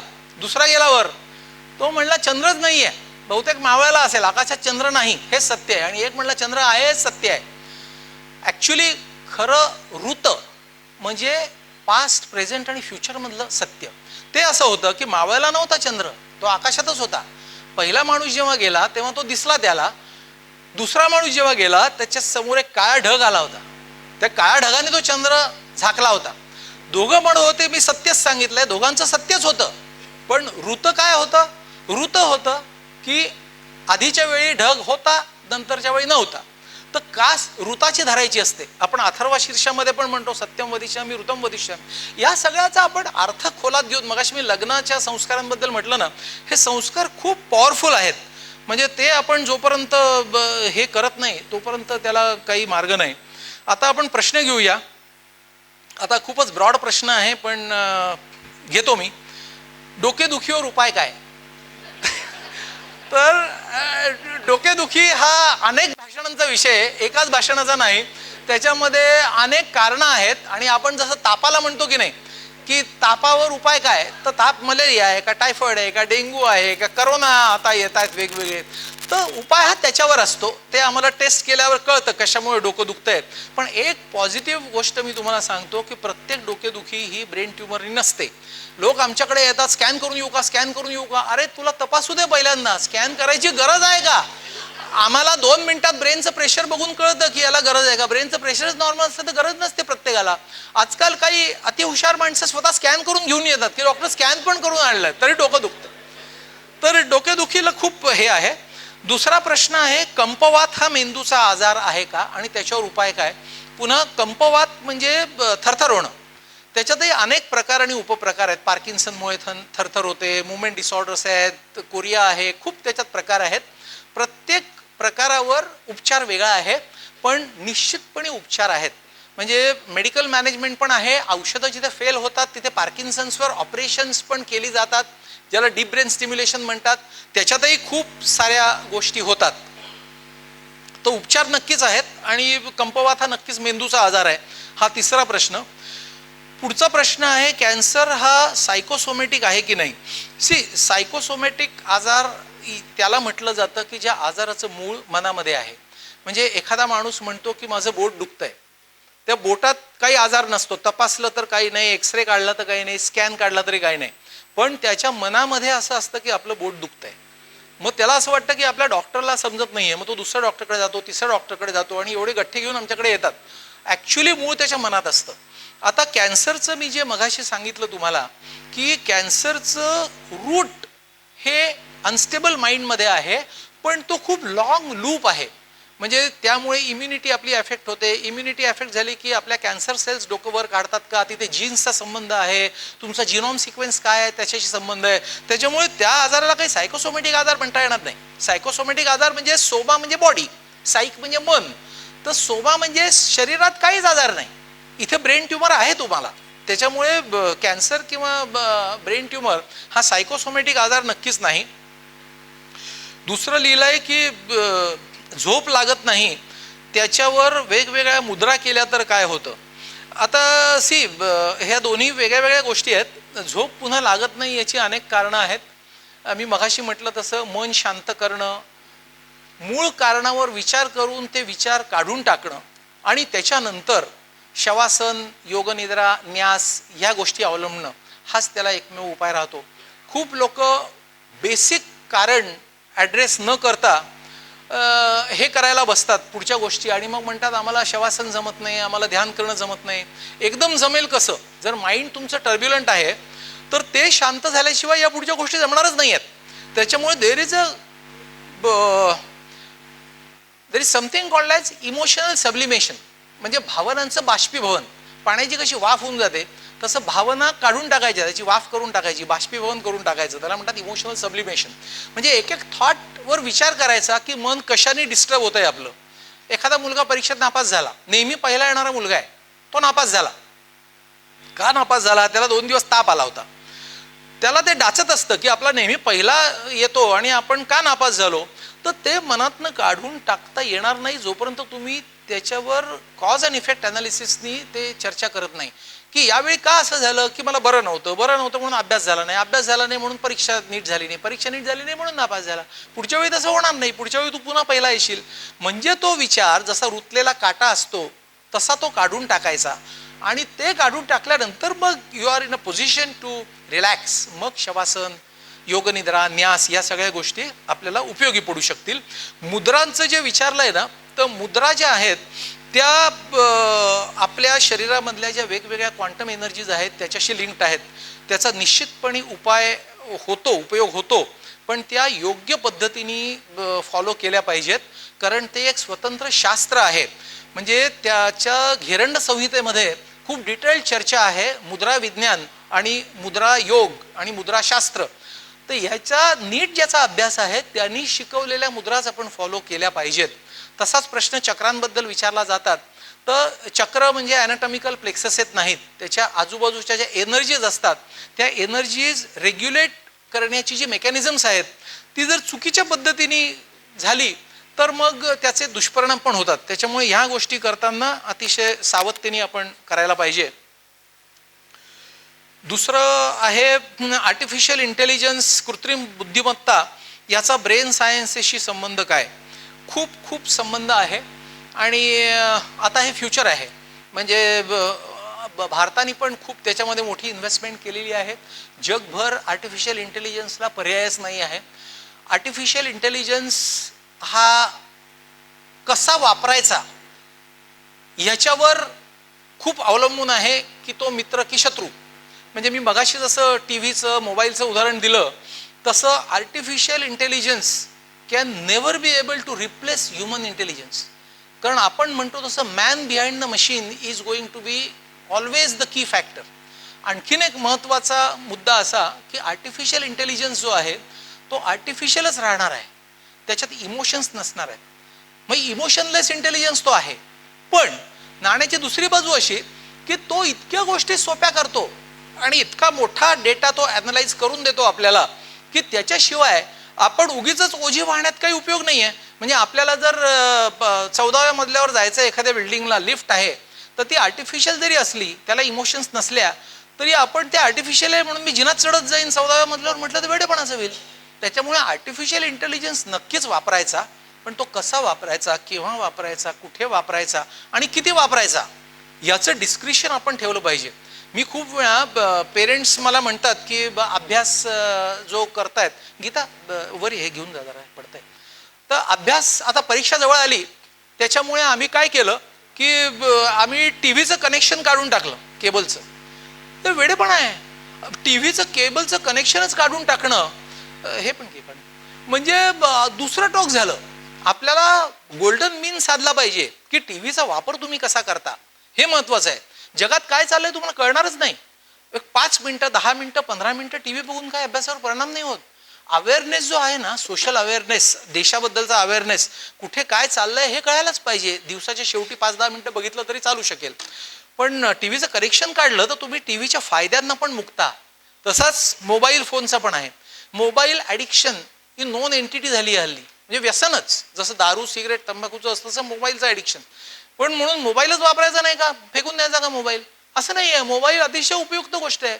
आज तुम्ही कुठेही कानाकोपऱ्यात जगाचा असलात तरी you are always connected with the world. Video call करून तुम्ही भेटू शकता कुठल्याही माणसाला. पण तो किती वापरायचा, कसा वापरायचा. खूप वेळा विचारलं जातं की ह्याचे दुष्परिणाम होतात का. डेफिनेटली दुष्परिणाम होतात जर अति वापर झाला तर. कारण फायनली इलेक्ट्रोमॅग्नेटिक आणि ज्या एनर्जी फ्लक्च्युएशन्स होतात मोबाईलमुळे, ते कानाच्या जवळ असल्या तर मायक्रोग्लाया म्हणून ब्रेनमधला जो भाग आहे त्याच्यावर खूप वाईट परिणाम होतात. पण किती 7 ते 8 मिनिटापेक्षा जास्त सतत वापरला तर होतात. मग आपण काय केलं पाहिजे, आपण कधी 7 ते 8 मिनिटं एक्सिडच करायची नाही. म्हणजे तुम्हाला फक्त कुठे आहात लोकेट करायला तो मोबाईल वापरला गेला पाहिजे. म्हणजे खूप वेळा मी माझ्या हॉस्पिटलमध्ये असतो तेव्हा मोबाईल स्विच ऑफ करून ठेवलेला असतो. 4 लँडलाईन आहेत, त्या EPBXला जोडलेल्या आहेत. हवा तो माणूस तिथे फोन करू शकेल. आणि जेव्हा मी बाहेर जातो तेव्हा काही अर्जंट असलं तर मला फोन येतो, तेव्हा मी 30 सेकंद ते 1 मिनिटं बोलतो की मी अमक्या अमक्या हॉस्पिटलच्या अमक्या अमक्या मजल्यावर आहे. 5 मिनिटात फोन येतो तिथे एक्सटेन्शन देऊन, त्या मजल्यावर मग मी 15 मिनिटं बोलू शकतो. पण मोबाईल कानाशी पकडून तुम्ही अर्धा तास बोलू नका. हे जे आजचं यूथ करताय ना, दॅट इज हार्मफुल. पण म्हणून मोबाईलच वापरायचा नाही हा अतिरेक झाला. तसं artificial intelligence is need of the hour. Artificial intelligence शिवाय तुमचं आयुष्य सुखकारक होणारच नाही आहे. सगळ्यांना मी उलट आग्रहाने सांगेन की तुम्ही AI शिका. म्हणजे त्याच्यामध्ये सुद्धा जनरेटिव्ह AIचे कोर्सेस आहेत, वेगवेगळे. म्हणजे AI हा खूप मोठा विषय आहे आणि जो त्यांनी इलिटरेट राहील, जशी कॉम्प्युटर वेव आली की आता कॉम्प्युटरशिवाय होऊच शकत नाही ना कोणाचं. मी वापरत नाही कॉम्प्युटर असं म्हणणं तर तो मागे पडेल माणूस. तसं AI शिवाय आपल्याला पुढे काही दिवसांनी आणखीनच आपण मागे पडूया. पुढचा प्रश्न आहे, वर्कप्लेसमध्ये निगेटिव्ह लोक खूप भेटतात, त्यांना अवॉइड पण करता येत नाही, तर आपण काय केलं पाहिजे. खूप प्रॅक्टिकल प्रश्न आहे आणि सध्याच्या जीवनशैलीमध्ये आणि उद्ध्वस्त कुटुंब व्यवस्थेमध्ये मला असं वाटतं की वर्कप्लेस काय, हे घराघरांमधून सुद्धा ही टेक्निक्स फार आवश्यक झालेली आहेत. याला one of the best neuropsychological defence is using umbrella techniques. ही जी निगेटिव्ह माणसं असतात, आपण अम्ब्रेला, आता सगळीकडे पाऊस पडतोय, आपण छत्री घेऊन काय करतो, पाऊस थांबवू शकत नाही, पण पावसाच्या पाण्याने आपण भिजणं थांबवू शकतो. ते सगळं पाणी छत्रीतून वाहून जातं, नंतर आलं की छत्री मिटून ठेवून देतो आपण. तसं ही जे वाईट आपण त्यांना का म्हणतो, ते आपल्याबद्दल भलं बुरं बोलतात किंवा जे काय असेल ते, तर आपल्यावर जर टीका झाली तर ती टीका आपण कशी घ्यायची. कुठल्याही माणसाने आपल्याला काही म्हटलं किंवा तो निगेटिव्ह आहे, आपण काही त्याला मिठी मारायला जात नाही, पण आपण त्याला कसं रिस्पॉन्ड करतो ते आपल्या हातात असतं. म्हणजे असं म्हणतात की एका माणसाने दुसऱ्याला दगड मारत राहिले, एक रक्तबंबाळ झाला. दुसरा जो हुशार होता त्यांनी काय केलं की ते सगळे दगड झेलले आणि रातोरात त्या दगडांची त्यांनी भिंत बांधली. आणि दुसऱ्या दिवशी सकाळी तो उठून बसला माणूस, तो म्हणला अरे फेकू कसं, आता इथे तर भिंत आहे आणि ती माझ्याच दगडांनी बांधली आहे. आपला चॉईस जो आहे रिस्पॉन्ड करायचा तो आपण एक्झिक्यूट केला पाहिजे. आणि अम्ब्रेला टेक्निकमध्ये असंच आहे की आपल्याबद्दल जे त्यांनी क्रिटिसाइज केलेलं असेल ते आपण अनालाइज करायचं की आपली खरंच चूक आहे का. चूक असेल तर ते दुरुस्त करायची. उलट हे प्रॉडक्टिव्ह क्रिटिसिझम आहे की तू मला मिस्टेक माझी फाइंड आउट केलीस, मी आता बदलीन, I am flexible, I am open to change. पण जर आपल्या असं लक्षात आलं की उगीच काहीतरी करतोय, म्हणजे अमुक केलं तरी मी ऐकणार नाही, तमुक केलं तरी धरणं धरीन, त्याला सोल्युशनच काही नाही आहे. मग सोल्युशन नाही आहे तर आपण स्वतःला प्रोटेक्ट करायचं, prevent yourself from the harmful effects. मी मध्ये जे मिरर न्यूरॉनचं म्हटलं तेही सोपं नाही, पण ते कसं करायचं ते स्वतः ठरवायचं depending on the milieu of your work place. मग तुमची वेगळी केबिन आहे, तुमची ऑर्गनायझेशनमध्ये पोझिशन काय आहे, तुमची किती इंटरॅक्शन होऊ शकते, या सगळ्यावर त्याचं उत्तर असू शकेल. इथे आणखी पुढचा प्रश्न असा आलेला आहे की माणसाला मेंदूला सर्व काही समजते पण माणूस त्याप्रमाणे वागत का नाही. हा खूप महत्त्वाचा प्रश्न आहे. मेंदूला समजलं तरी मगाशी मी म्हटलं तुम्हाला तसं आपली जी बुद्धी आहे ना, मनाला कंट्रोल कोण करतं? बुद्धी करते. म्हणजे याचं विस्तृत उत्तर जर द्यायचं असेल तर मला असं वाटतं, एक मला प्रसंग आठवतो. मी नाशिकमध्ये जेव्हा नवीन आलो तेव्हा कुसुमाग्रज आणि कानिटकर ही दोघं नाशिकमधली खूप प्रख्यात व्यक्तिमत्व. अशी इच्छा होती आपण कधीतरी यांना भेटलं पाहिजे, पण भेटायला जाणार कसं? मी ब्रेनची ऑपरेशन करणार, ते नाटक लिहिणार, म्हणजे मला काहीच त्याच्यातला कॉमन फॅक्टर काहीच दिसेना. एक दिवशी मला वसंत कानिटकर सरांचा फोन आला की तुम्हाला भेटायचं आहे म्हणून. कारण ते त्यांच्या शेवटच्या दिवसांमध्ये एक नाटक लिहित होते, तर मग जगायचं कशासाठी म्हणून. आणि ते मेंदूशी रिलेटेड होतं. आणि ही माणसं इतकी का मोठी होतात? कारण त्यांनी मेंदूची अनेक पुस्तकं वाचून इतका अभ्यास केला होता आणि माझ्यासाठी प्रश्न लिहून तयार होते. आणि त्या नाटकाची थीम अशी होती की एका परग्रहावर रामराज्य आहे, अतिशय मॅच्युअर्ड माणूस आहे, आणि तो माणूस रिसर्च करतोय की त्यांचा ग्रह सोडून दुसरीकडे कुठे मानव वस्ती आहे का. आणि तो रिसर्च करता करता करता त्याला पृथ्वी दिसते, पृथ्वीवरचा माणूस दिसतो, आणि मग त्याच्या लक्षात येतं की अरे आपण तर गुण्या गोविंदांनी सगळी चांगली माणसं राहतोय, आणि हे इथे देशादेशात लढाई करतायत, समुद्रात लढाई करतायत, आकाशात लढाई करतायत, सॅटेलाइट सोडतायत, सगळं करायला. समाजामध्ये दंगली घडतायत, कुटुंबांमध्ये आपापसात सख्या भावांमध्ये पटत नाही, जमिनीचे वाद होऊन डोक्यात कुऱ्हाड घालतायत, आमच्याकडे पेशंट म्हणून येत आहेत, सख्खे भाऊ, जमिनीचा तुकडा थोड्या याच्यासाठी. याच्या ब्रेनमध्ये काही प्रॉब्लेम आहे का, आणि तो कसा दुरुस्त करायचा, ह्याच्यावर ते 3 अंकी नाटक होतं. दुर्दैवाने सर गेले, ते नाटक होऊ शकलं नाही. मी त्यांच्या शेवटच्या दिवसात त्यांना भेटायला गेलो तेव्हा त्यांना म्हटलं सर ते नाटक आपल्याला पूर्ण करायचं, पण ते होऊ शकलं नाही. तर बेसिक त्याच्यामध्ये थीम अशी होती की माणसाचे विचार नियंत्रण करायला बुद्धी माणसाची विकसित केली गेली पाहिजे. म्हणजे माणसाचं शरीर, मन, बुद्धी या तिन्हीमध्ये जेव्हा हार्मनी होते ना, तेव्हा माणूस यशस्वी होतो. तर मनाची तुलना ही रथाच्या घोड्यांशी केलेली आहे की ते घोडे वेडेवाकडे जर उधळले तर त्यांना उधळू नाही द्यायचं. आपली जी बुद्धी आहे त्या बुद्धीचा पूर्ण त्याच्यावर कंट्रोल पाहिजे की मी हेच विचार करीन, हे विचार चुकीचे हे दूर करायचे. आता हा जो चॉईस एक्झिक्यूट करायचा आहे आपल्याला, त्याच्यासाठी आपली बुद्धी विकसित व्हायला पाहिजे. इव्हॉल्व कॉन्शियसनेस ज्याला म्हणतात. म्हणजे साधी जी मेधा, आपण मुलींची नाव असतात ना, मेधा म्हणजे बुद्धी, बेसिक इंटेलिजन्स, कुठल्याही गोष्टीत आपण जे समजतं ती मेधा. त्याच्या पुढची बुद्धी म्हणजे ॲनालिटिकल इंटेलिजन्स, त्याचं नाव मती. आपण म्हणतो ना मती म्हणजे बुद्धी, पण मती गुंग झाली, मला काही कळलंच नाही, म्हणजे मला समजते काय आहे पण मी ॲनालिसिस काही करू शकत नाही आहे. त्याच्या पुढची बुद्धी म्हणजे प्रज्ञा, म्हणजे जी सगळ्या गोष्टी प्रेडिक्ट करू शकते ती प्रज्ञा. म्हणजे कन्व्हेन्शनल फ्रेम ऑफ रेफरन्सच्या पलीकडे जे बियॉन्ड लॉजिस्टिक्स बुद्धी आहे ती प्रज्ञा. हाही मोठा विषय खूप बोलता येईल. आणि त्याच्या पलीकडची म्हणजे ऋतंभरा प्रज्ञा, वैश्विक इंटेलिजन्स, कॉस्मिक इंटेलिजन्स. तर आपली स्वतःची बुद्धी कशी इव्हॉल्व करायची हे आपण जर करू शकलो तर मग माणूस माणसाशी माणसासारखा वागेल. आणि या प्रश्नाचं उत्तर तेच आहे. मी एका ठिकाणी भाषणाला गेलो होतो मुंबईला, तेव्हा त्यांनी सुरुवातीला एक वेलकम डान्स ऑर्गनाईज केला होता 7वी, 8वी, 9वी, 10वीतल्या मुलींचा. आणि त्याच्यामध्ये ते फेमस गाण्यावरचा डान्स होता, माणसानी माणसाशी माणसासारखं वागावं. म्हणजे ते गाणं मी नंतर ऐकलं आणि ते मी रेकॉर्ड करून ठेवलंय पुन्हा पुन्हा ऐकायला. खूप वेळा असं वाटतं की माणूस माणसासारखं का वागत नाही. हा प्रश्न प्रिसाइजली तेच आहे की माणूस त्याप्रमाणे का वागत नाही सगळं समजत असून. तर एकदा म्हणजे माणूस श्रेष्ठ का प्राणी श्रेष्ठ. म्हणजे मनुष्य जन्म, भगवद्गीता म्हणते की अनेक जन्मातून आपल्याला मनुष्य जन्म मिळालाय, त्याचं सार्थक करा. तुम्ही पशुपक्ष्यांपेक्षा हायर लेवलला आहात, तर स्वतःच्या जीवनाचं सार्थक तुम्ही करण्यासाठी देवाने अपॉर्च्युनिटी दिली आहे. Capitalise on this opportunity. पण कधी कधी प्रश्न पडतो की प्राणी श्रेष्ठ का माणूस श्रेष्ठ. एक गोष्ट आठवली, आपण एखाद्याला म्हणतो ना, अरे तू काय गाढवासारखा वागतोस, हे कुत्र्या, म्हणजे ते शिवी म्हणून एखाद्या वेळी म्हटलं जातं.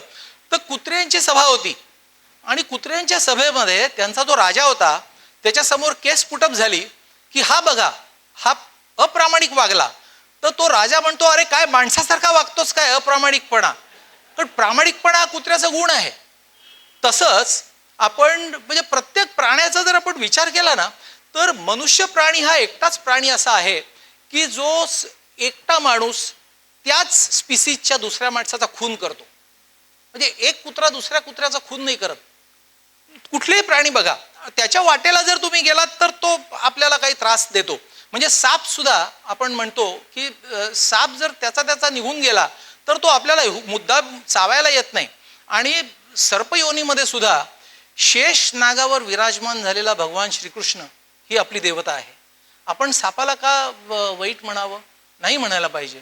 तसंच अगदी गाढव जे आपण म्हणतो, आपण अध्यात्मामध्ये शिकतो की स्थितप्रज्ञता पाहिजे.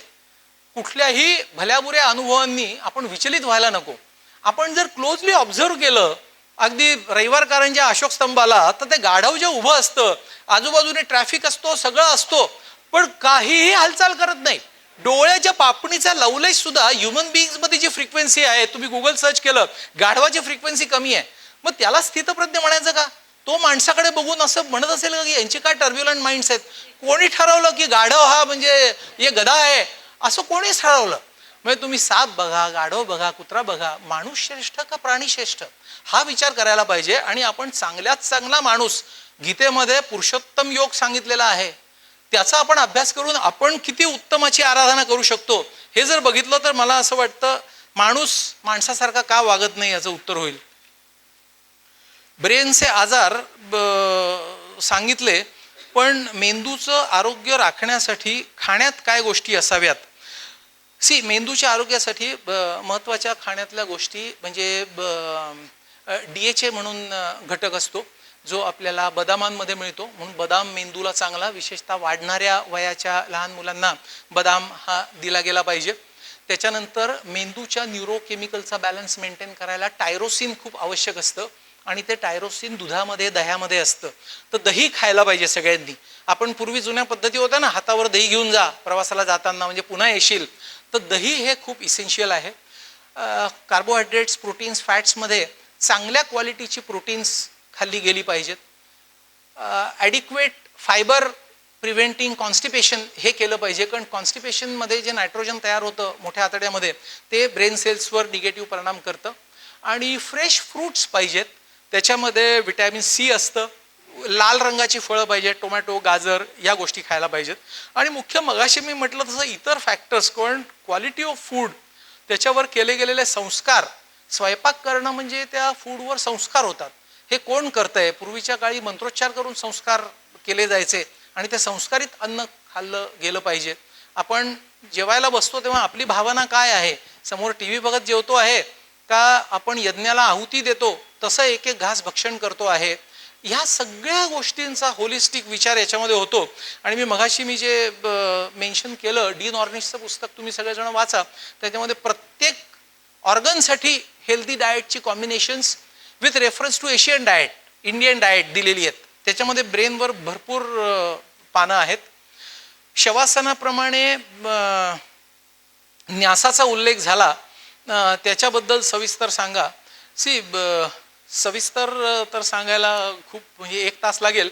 2 मिनिटात सांगायचं तर न्यास ही जी साधना आहे ही गोरक्षनाथांनी पहिल्यांदा सांगितली आणि नाथपंथीयांची प्रमुख साधना म्हणून न्यास केला जातो. आपली जी प्राणशक्ती आहे त्या प्राणशक्तीची वेगवेगळी चार्जिंग सेंटर्स आहेत बॉडीमध्ये. तर 27 रेकग्नाइज चार्जिंग सेंटर्स बॉडीमध्ये आहेत, वेल डिफाईन्ड सेंटर्स आहेत. तर आपण जसं मोबाईल चार्ज करतो की नाही, तसं आपण शरीर रोज वापरतो, पण ते शरीर आपण चार्ज करतो का? तर ते चार्ज करण्यासाठी न्यास ही साधना आहे. आणि प्राणशक्तीची त्या 27 केंद्रांमध्ये स्थापना एका विशिष्ट पद्धतीने केली जाते, त्याला न्यास म्हणतात. तर तो म्हणजे याच्यापेक्षा जास्त सविस्तर मला सांगायला खूपच वेळ लागेल. पुढचा प्रश्न आहे की ब्रेन स्ट्रोकचा अटॅक आलेल्या व्यक्तीमध्ये सुधारणा कशी करता येईल? याचं पुन्हा थोडक्यात उत्तर, स्ट्रोक हा एक पूर्ण 1 तासाच्या भाषणाचा विषय आहे, पण थोडक्यात उत्तर म्हणजे स्ट्रोकचं कारण काय आहे. ब्रेनमधलं कारण अनेक असू शकतात. ब्रेनमध्ये रक्ताची गुठळी असू शकते, नस बंद झालेली असू शकते, मेंदूमध्ये गाठ असू शकते, रक्त पातळ घट्ट झालेलं असू शकतं. तर त्याच्यावर ट्रीटमेंट केली पाहिजे. आणि पेरिफेरल ट्रीटमेंट म्हणजे ब्रेनचा तो भाग ज्या शरीराच्या भागाशी जोडलेला आहे. म्हणजे मेंदूतल्या डाव्या भागातलं हातापायाचं केंद्र जर काम करेनासं झालं तर उजवा हात आणि पाय पॅरालिसिस होतो. तर मग त्या पॅरालिसिस झालेल्या स्नायूंवर फिजिओथेरपी आहे, स्टिम्युलेशन आहे, अशा वेगवेगळ्या प्रकारच्या ज्या थेरपीज आहेत त्या थेरपीज केल्या पाहिजे. अदरवाईज ब्रेन स्ट्रोकची ट्रीटमेंट हा खूप खूप मोठा विषय आहे. पुढचा प्रश्न आहे ब्रेन हिमरेज. या विषयावर इन्फॉर्मेशन हवी आहे. आता इन्फॉर्मेशन पुन्हा असं आहे की ब्रेन हिमरेज हा अनेक प्रकारचं असतं. साधा ॲक्सिडेंट झाला तरी मेंदूची एखादी नस फुटून ब्रेन हिमरेज होऊ शकतं. ते अतिशय चांगलं आणि प्रिव्हेंटेबल आहे. आत्ता जाधव साहेबांशी मगाशी तेच बोलत होतो आम्ही की ब्रेन ट्यूमर का होतो हे सांगता येत नाही, त्याच्यामुळे ते कसं टाळायचं ह्याचं पण उत्तर नाही आहे. पण ॲक्सिडेंटमुळे होणाऱ्या ब्रेन हिमरेज आपण नक्कीच टाळू शकतो, हेल्मेट घालून आणि कॉशियसली ड्रायव्हिंग करून, मेंटेनन्स करून. कॉज ट्रीट करणं हे ब्रेन हिमरेजचं हे मुख्य ट्रीटमेंटचं फाउंडेशन आहे. आणि एकदा ते कॉज ट्रीट झालं की पुन्हा पुन्हा ब्रेन हिमरेज होऊ नये. म्हणजे खूप वेळा मेंदूच्या रक्तवाहिन्याचे गुठळ्या होतात, त्याचे फुगवटे होतात, त्याला ॲन्युरिझम म्हणतात. तर एकदा ॲन्युरिझम फुटला तर आणखी ॲन्युरिझम आहेत का हे शोधावं लागतं. ते ॲन्युरिझम सिल्वर क्लिप्स असतात आमच्याकडे, ऑपरेशन करून आम्ही ते क्लिप करतो जेणेकरून पुन्हा ते तयार होत नाही. पुढचा प्रश्न, वयाच्या 45 नंतर गोष्टी विसरायला होतात तर ती मेमरी रिगेन करता येते का? थोडक्यात उत्तर त्याचं आहे अगदी निश्चितपणे करता येते. आणि तुम्ही मेंदूला जितका व्यायाम द्याल तितका ती आपली पेशींची शक्ती वाढते. आता ताटके सर आहे तिकडे, त्यांनी मेमरी क्लबची स्थापना केली होती अनघाताईंनी, तेव्हा मी खूप सविस्तर how to energise your memory centres याच्यावर बोललो होतो. अनेक प्रकारचे सुडोकू सारखे खेळ आहेत, शब्दकोडी आहेत, कॅल्क्युलेशन्स आहेत, पाडेपाठ करणं आहे, डाव्या उजव्या हाताने लिहिणं आहे, खूप खूप गोष्टी आहेत. तो मोठा 1 तासाचा विषय आहे. पुन्हा आणखी हा एक वैयक्तिक प्रश्न आहे की आपली पुस्तके कुठे मिळतील किंवा त्याची यादी मिळेल का? तर माझी पुस्तकं ॲमेझॉनवर अवेलेबल आहेत. आणि आपल्या हॉस्पिटलमध्ये गोविंदनगरमध्ये सुद्धा ती पुस्तकं तुम्हाला सवलतीच्या दरामध्ये ॲमेझॉनपेक्षा खूप कमी किमतीत देऊ शकू. दुसऱ्या गावाला जर असेल माणूस तर तो काही नाशिकला येऊन घेणार नाही पुस्तक, त्याच्यामुळे त्यांनी ॲमेझॉनवरून मागवावं. आपली लोकल जी लोक आहेत त्यांनी हॉस्पिटलमध्ये येऊन कधीही पुस्तकं घ्यावी. तर शेवटचे 2 प्रश्न आहेत, ते झालं की आपण थांबू. Heart is second brain, how is it related? नाही, अगदी खूप ही म्हणजे हा पण खूप खोल विषय आहे. हार्ट आणि ब्रेनमध्ये खूप गोष्टी कॉमन आहेत. हार्ट आणि ब्रेन इक्वली महत्त्वाचे आहेत, कारण heart is a pump which pumps blood to brain. जर हार्टमध्ये डिस्फंक्शन झालं आणि ब्रेनला ॲडिक्वेट पंपिंग झालं नाही तर तो ब्रेन काम कसा करणार? आणि हार्ट नियंत्रित जे होतं ते ब्रेनच करतो. त्याच्यामुळे ब्रेनला काही झालं तर हार्ट चालू शकत नाही. त्याच्यामुळे इंटरडिपेंडंट आहेत. आणि खूप वेळा हार्ट आणि ब्रेन ह्याला रक्तपुरवठा करणाऱ्या ज्या रक्तवाहिन्या आहेत त्याच्यामध्ये सगळ्याच गोष्टी कॉमन आहेत. म्हणजे इकडे हार्ट अटॅक येतो, इकडे स्ट्रोक होतो, इकडे अँजिओप्लास्टी होते, इथेही अँजिओप्लास्टी होते, इकडे बायपास होतो, इकडेही बायपास होतो. आता हार्टची सर्जरी करणारे डॉक्टर्स आणि ब्रेनची सर्जरी करणारे डॉक्टर्स यांनी न्यूरोव्हॅस्क्युलर सर्जन्स असोसिएशन फॉर्म केली आहे इंटरनॅशनली. म्हणजे फक्त रक्तवाहिन्या मेंदू आणि हार्टच्या ह्याच्यावरच्या सर्जरीच्या कॉन्फरन्सेस होतात गेल्या 3 वर्षापासून. तर इतका हा कॉमन आणि निगडीत विषय आहे. त्याच्यामुळे हार्ट इज सेकंड ब्रेन किंवा ब्रेन इज सेकंड हार्ट, दोन्ही अगदी निगडीत आहेत आणि both go hand in hand. त्याच्यामुळे दोन्हीची जी हेल्थ आहे ना, that goes hand in hand. शेवटचा इथे आलेला प्रश्न आहे की मेंटल हेल्थसाठी विनोदांचं महत्त्व काय? तर खूपच आहे की तुम्ही जर हसरे, आनंदी, प्रसन्न असाल तरच तुम्ही समृद्ध असाल. याचं थोडक्यात उत्तर असं की ब्रेनमध्ये जे सिरोटोनिन म्हणून न्यूरोकेमिकल आहे विच हॉलमार्क्स होलिस्टिक हेल्थ किंवा समृद्ध जीवन, तर आपण हसलं की तेच पाझरतं. त्याच्यामुळे आपल्याला खरा आनंद होतो. आणि आनंद हे आपल्या आयुष्याचं महत्त्वाचं अधिष्ठान आहे. म्हणजे पर्पज काय आहे तर आनंदी असणं. म्हणजे आध्यात्मिक साधनेचा पण हायेस्ट गोल सांगितलेला आहे सच्चित आनंद, निरंतर आनंद. तात्पुरता आनंद नाही. आपण भुकेलेलो आहोत, छान जेवायला मिळालं, आनंद आहे, पण थोड्या वेळाने पुन्हा भूक लागेल ना, तो सच्चित आनंद नाही. तर त्याच्या शोधासाठीच हे आयुष्य आहे आणि त्याच्या शोधासाठीच आयुष्यच नाही तर जन्मोजन्माची तपश्चर्या खूप लोक करतात. तर तो मूळ उद्देश आहे. त्याच्यामुळे हसणं आणि आनंदी राहणं हे तर गाभा आहे सगळ्याचा. तो निश्चितपणे ब्रेनला उपयोगी आहे आणि ब्रेनच्या पलीकडेही उपयोगी आहे. आणखी कोणाला उभं राहून प्रश्न विचारायचा असला तर चालेल. हे सगळे प्रश्न थँक्यू.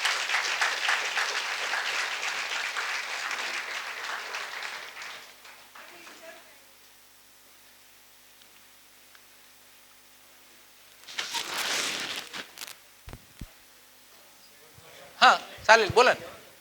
त्यांना माईक द्या कोणी.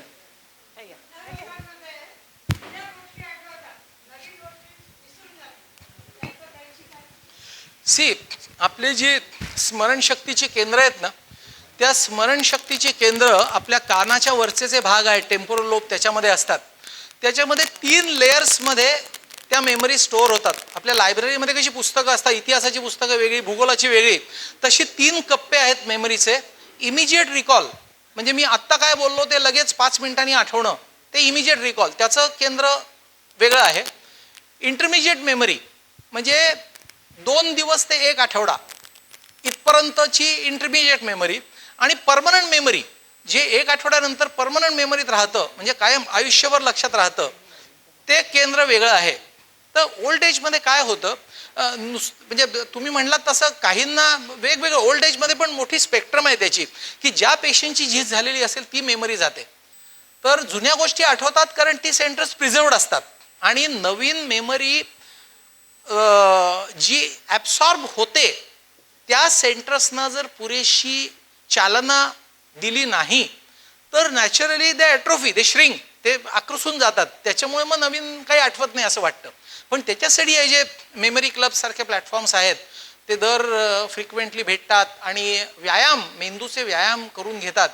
तर ते जर केले तर आपली सगळीच केंद्र शार्प राहतील आणि मग आपल्याला असा अनुभव होणार नाही. म्हणजे ओल्ड मेमरी तर प्रिझर्व्ड राहीलच, पण नवीन इनपुट्स जिथे येतात ते जर आपण स्ट्रेंथन केलं तर आपला इमिजिएट रिकॉल, इंटरमिजिएट मेमरी आणि परमनंट मेमरी सगळंच चांगलं राहील. आणि ते सहज शक्य आहे. मी मगाशी उदाहरण दिलं, महाभारताचं लोक 150-200 वर्ष जगायची, म्हणजे त्यांचे ब्रेन जे होते त्याच्यात काय वेगळं होतं, तर त्यांच्यामध्ये केमिकल्स वेगळी होती, त्यांच्यामध्ये बाकी जे ड्रायव्हिंग फोर्सेस होते ते वेगळे होते, एनर्जीज वेगळ्या होत्या. तर आपण अभ्यास त्याचा केला तर ते निश्चितपणे अचीव होईल. मात्र त्याचा कन्सिस्टंट नियमित अभ्यास व्हायला पाहिजे. नाही एखाद दिवशी करून पटकन काहीतरी वाचलं स्तोत्र तर होणार नाही. थँक्यू.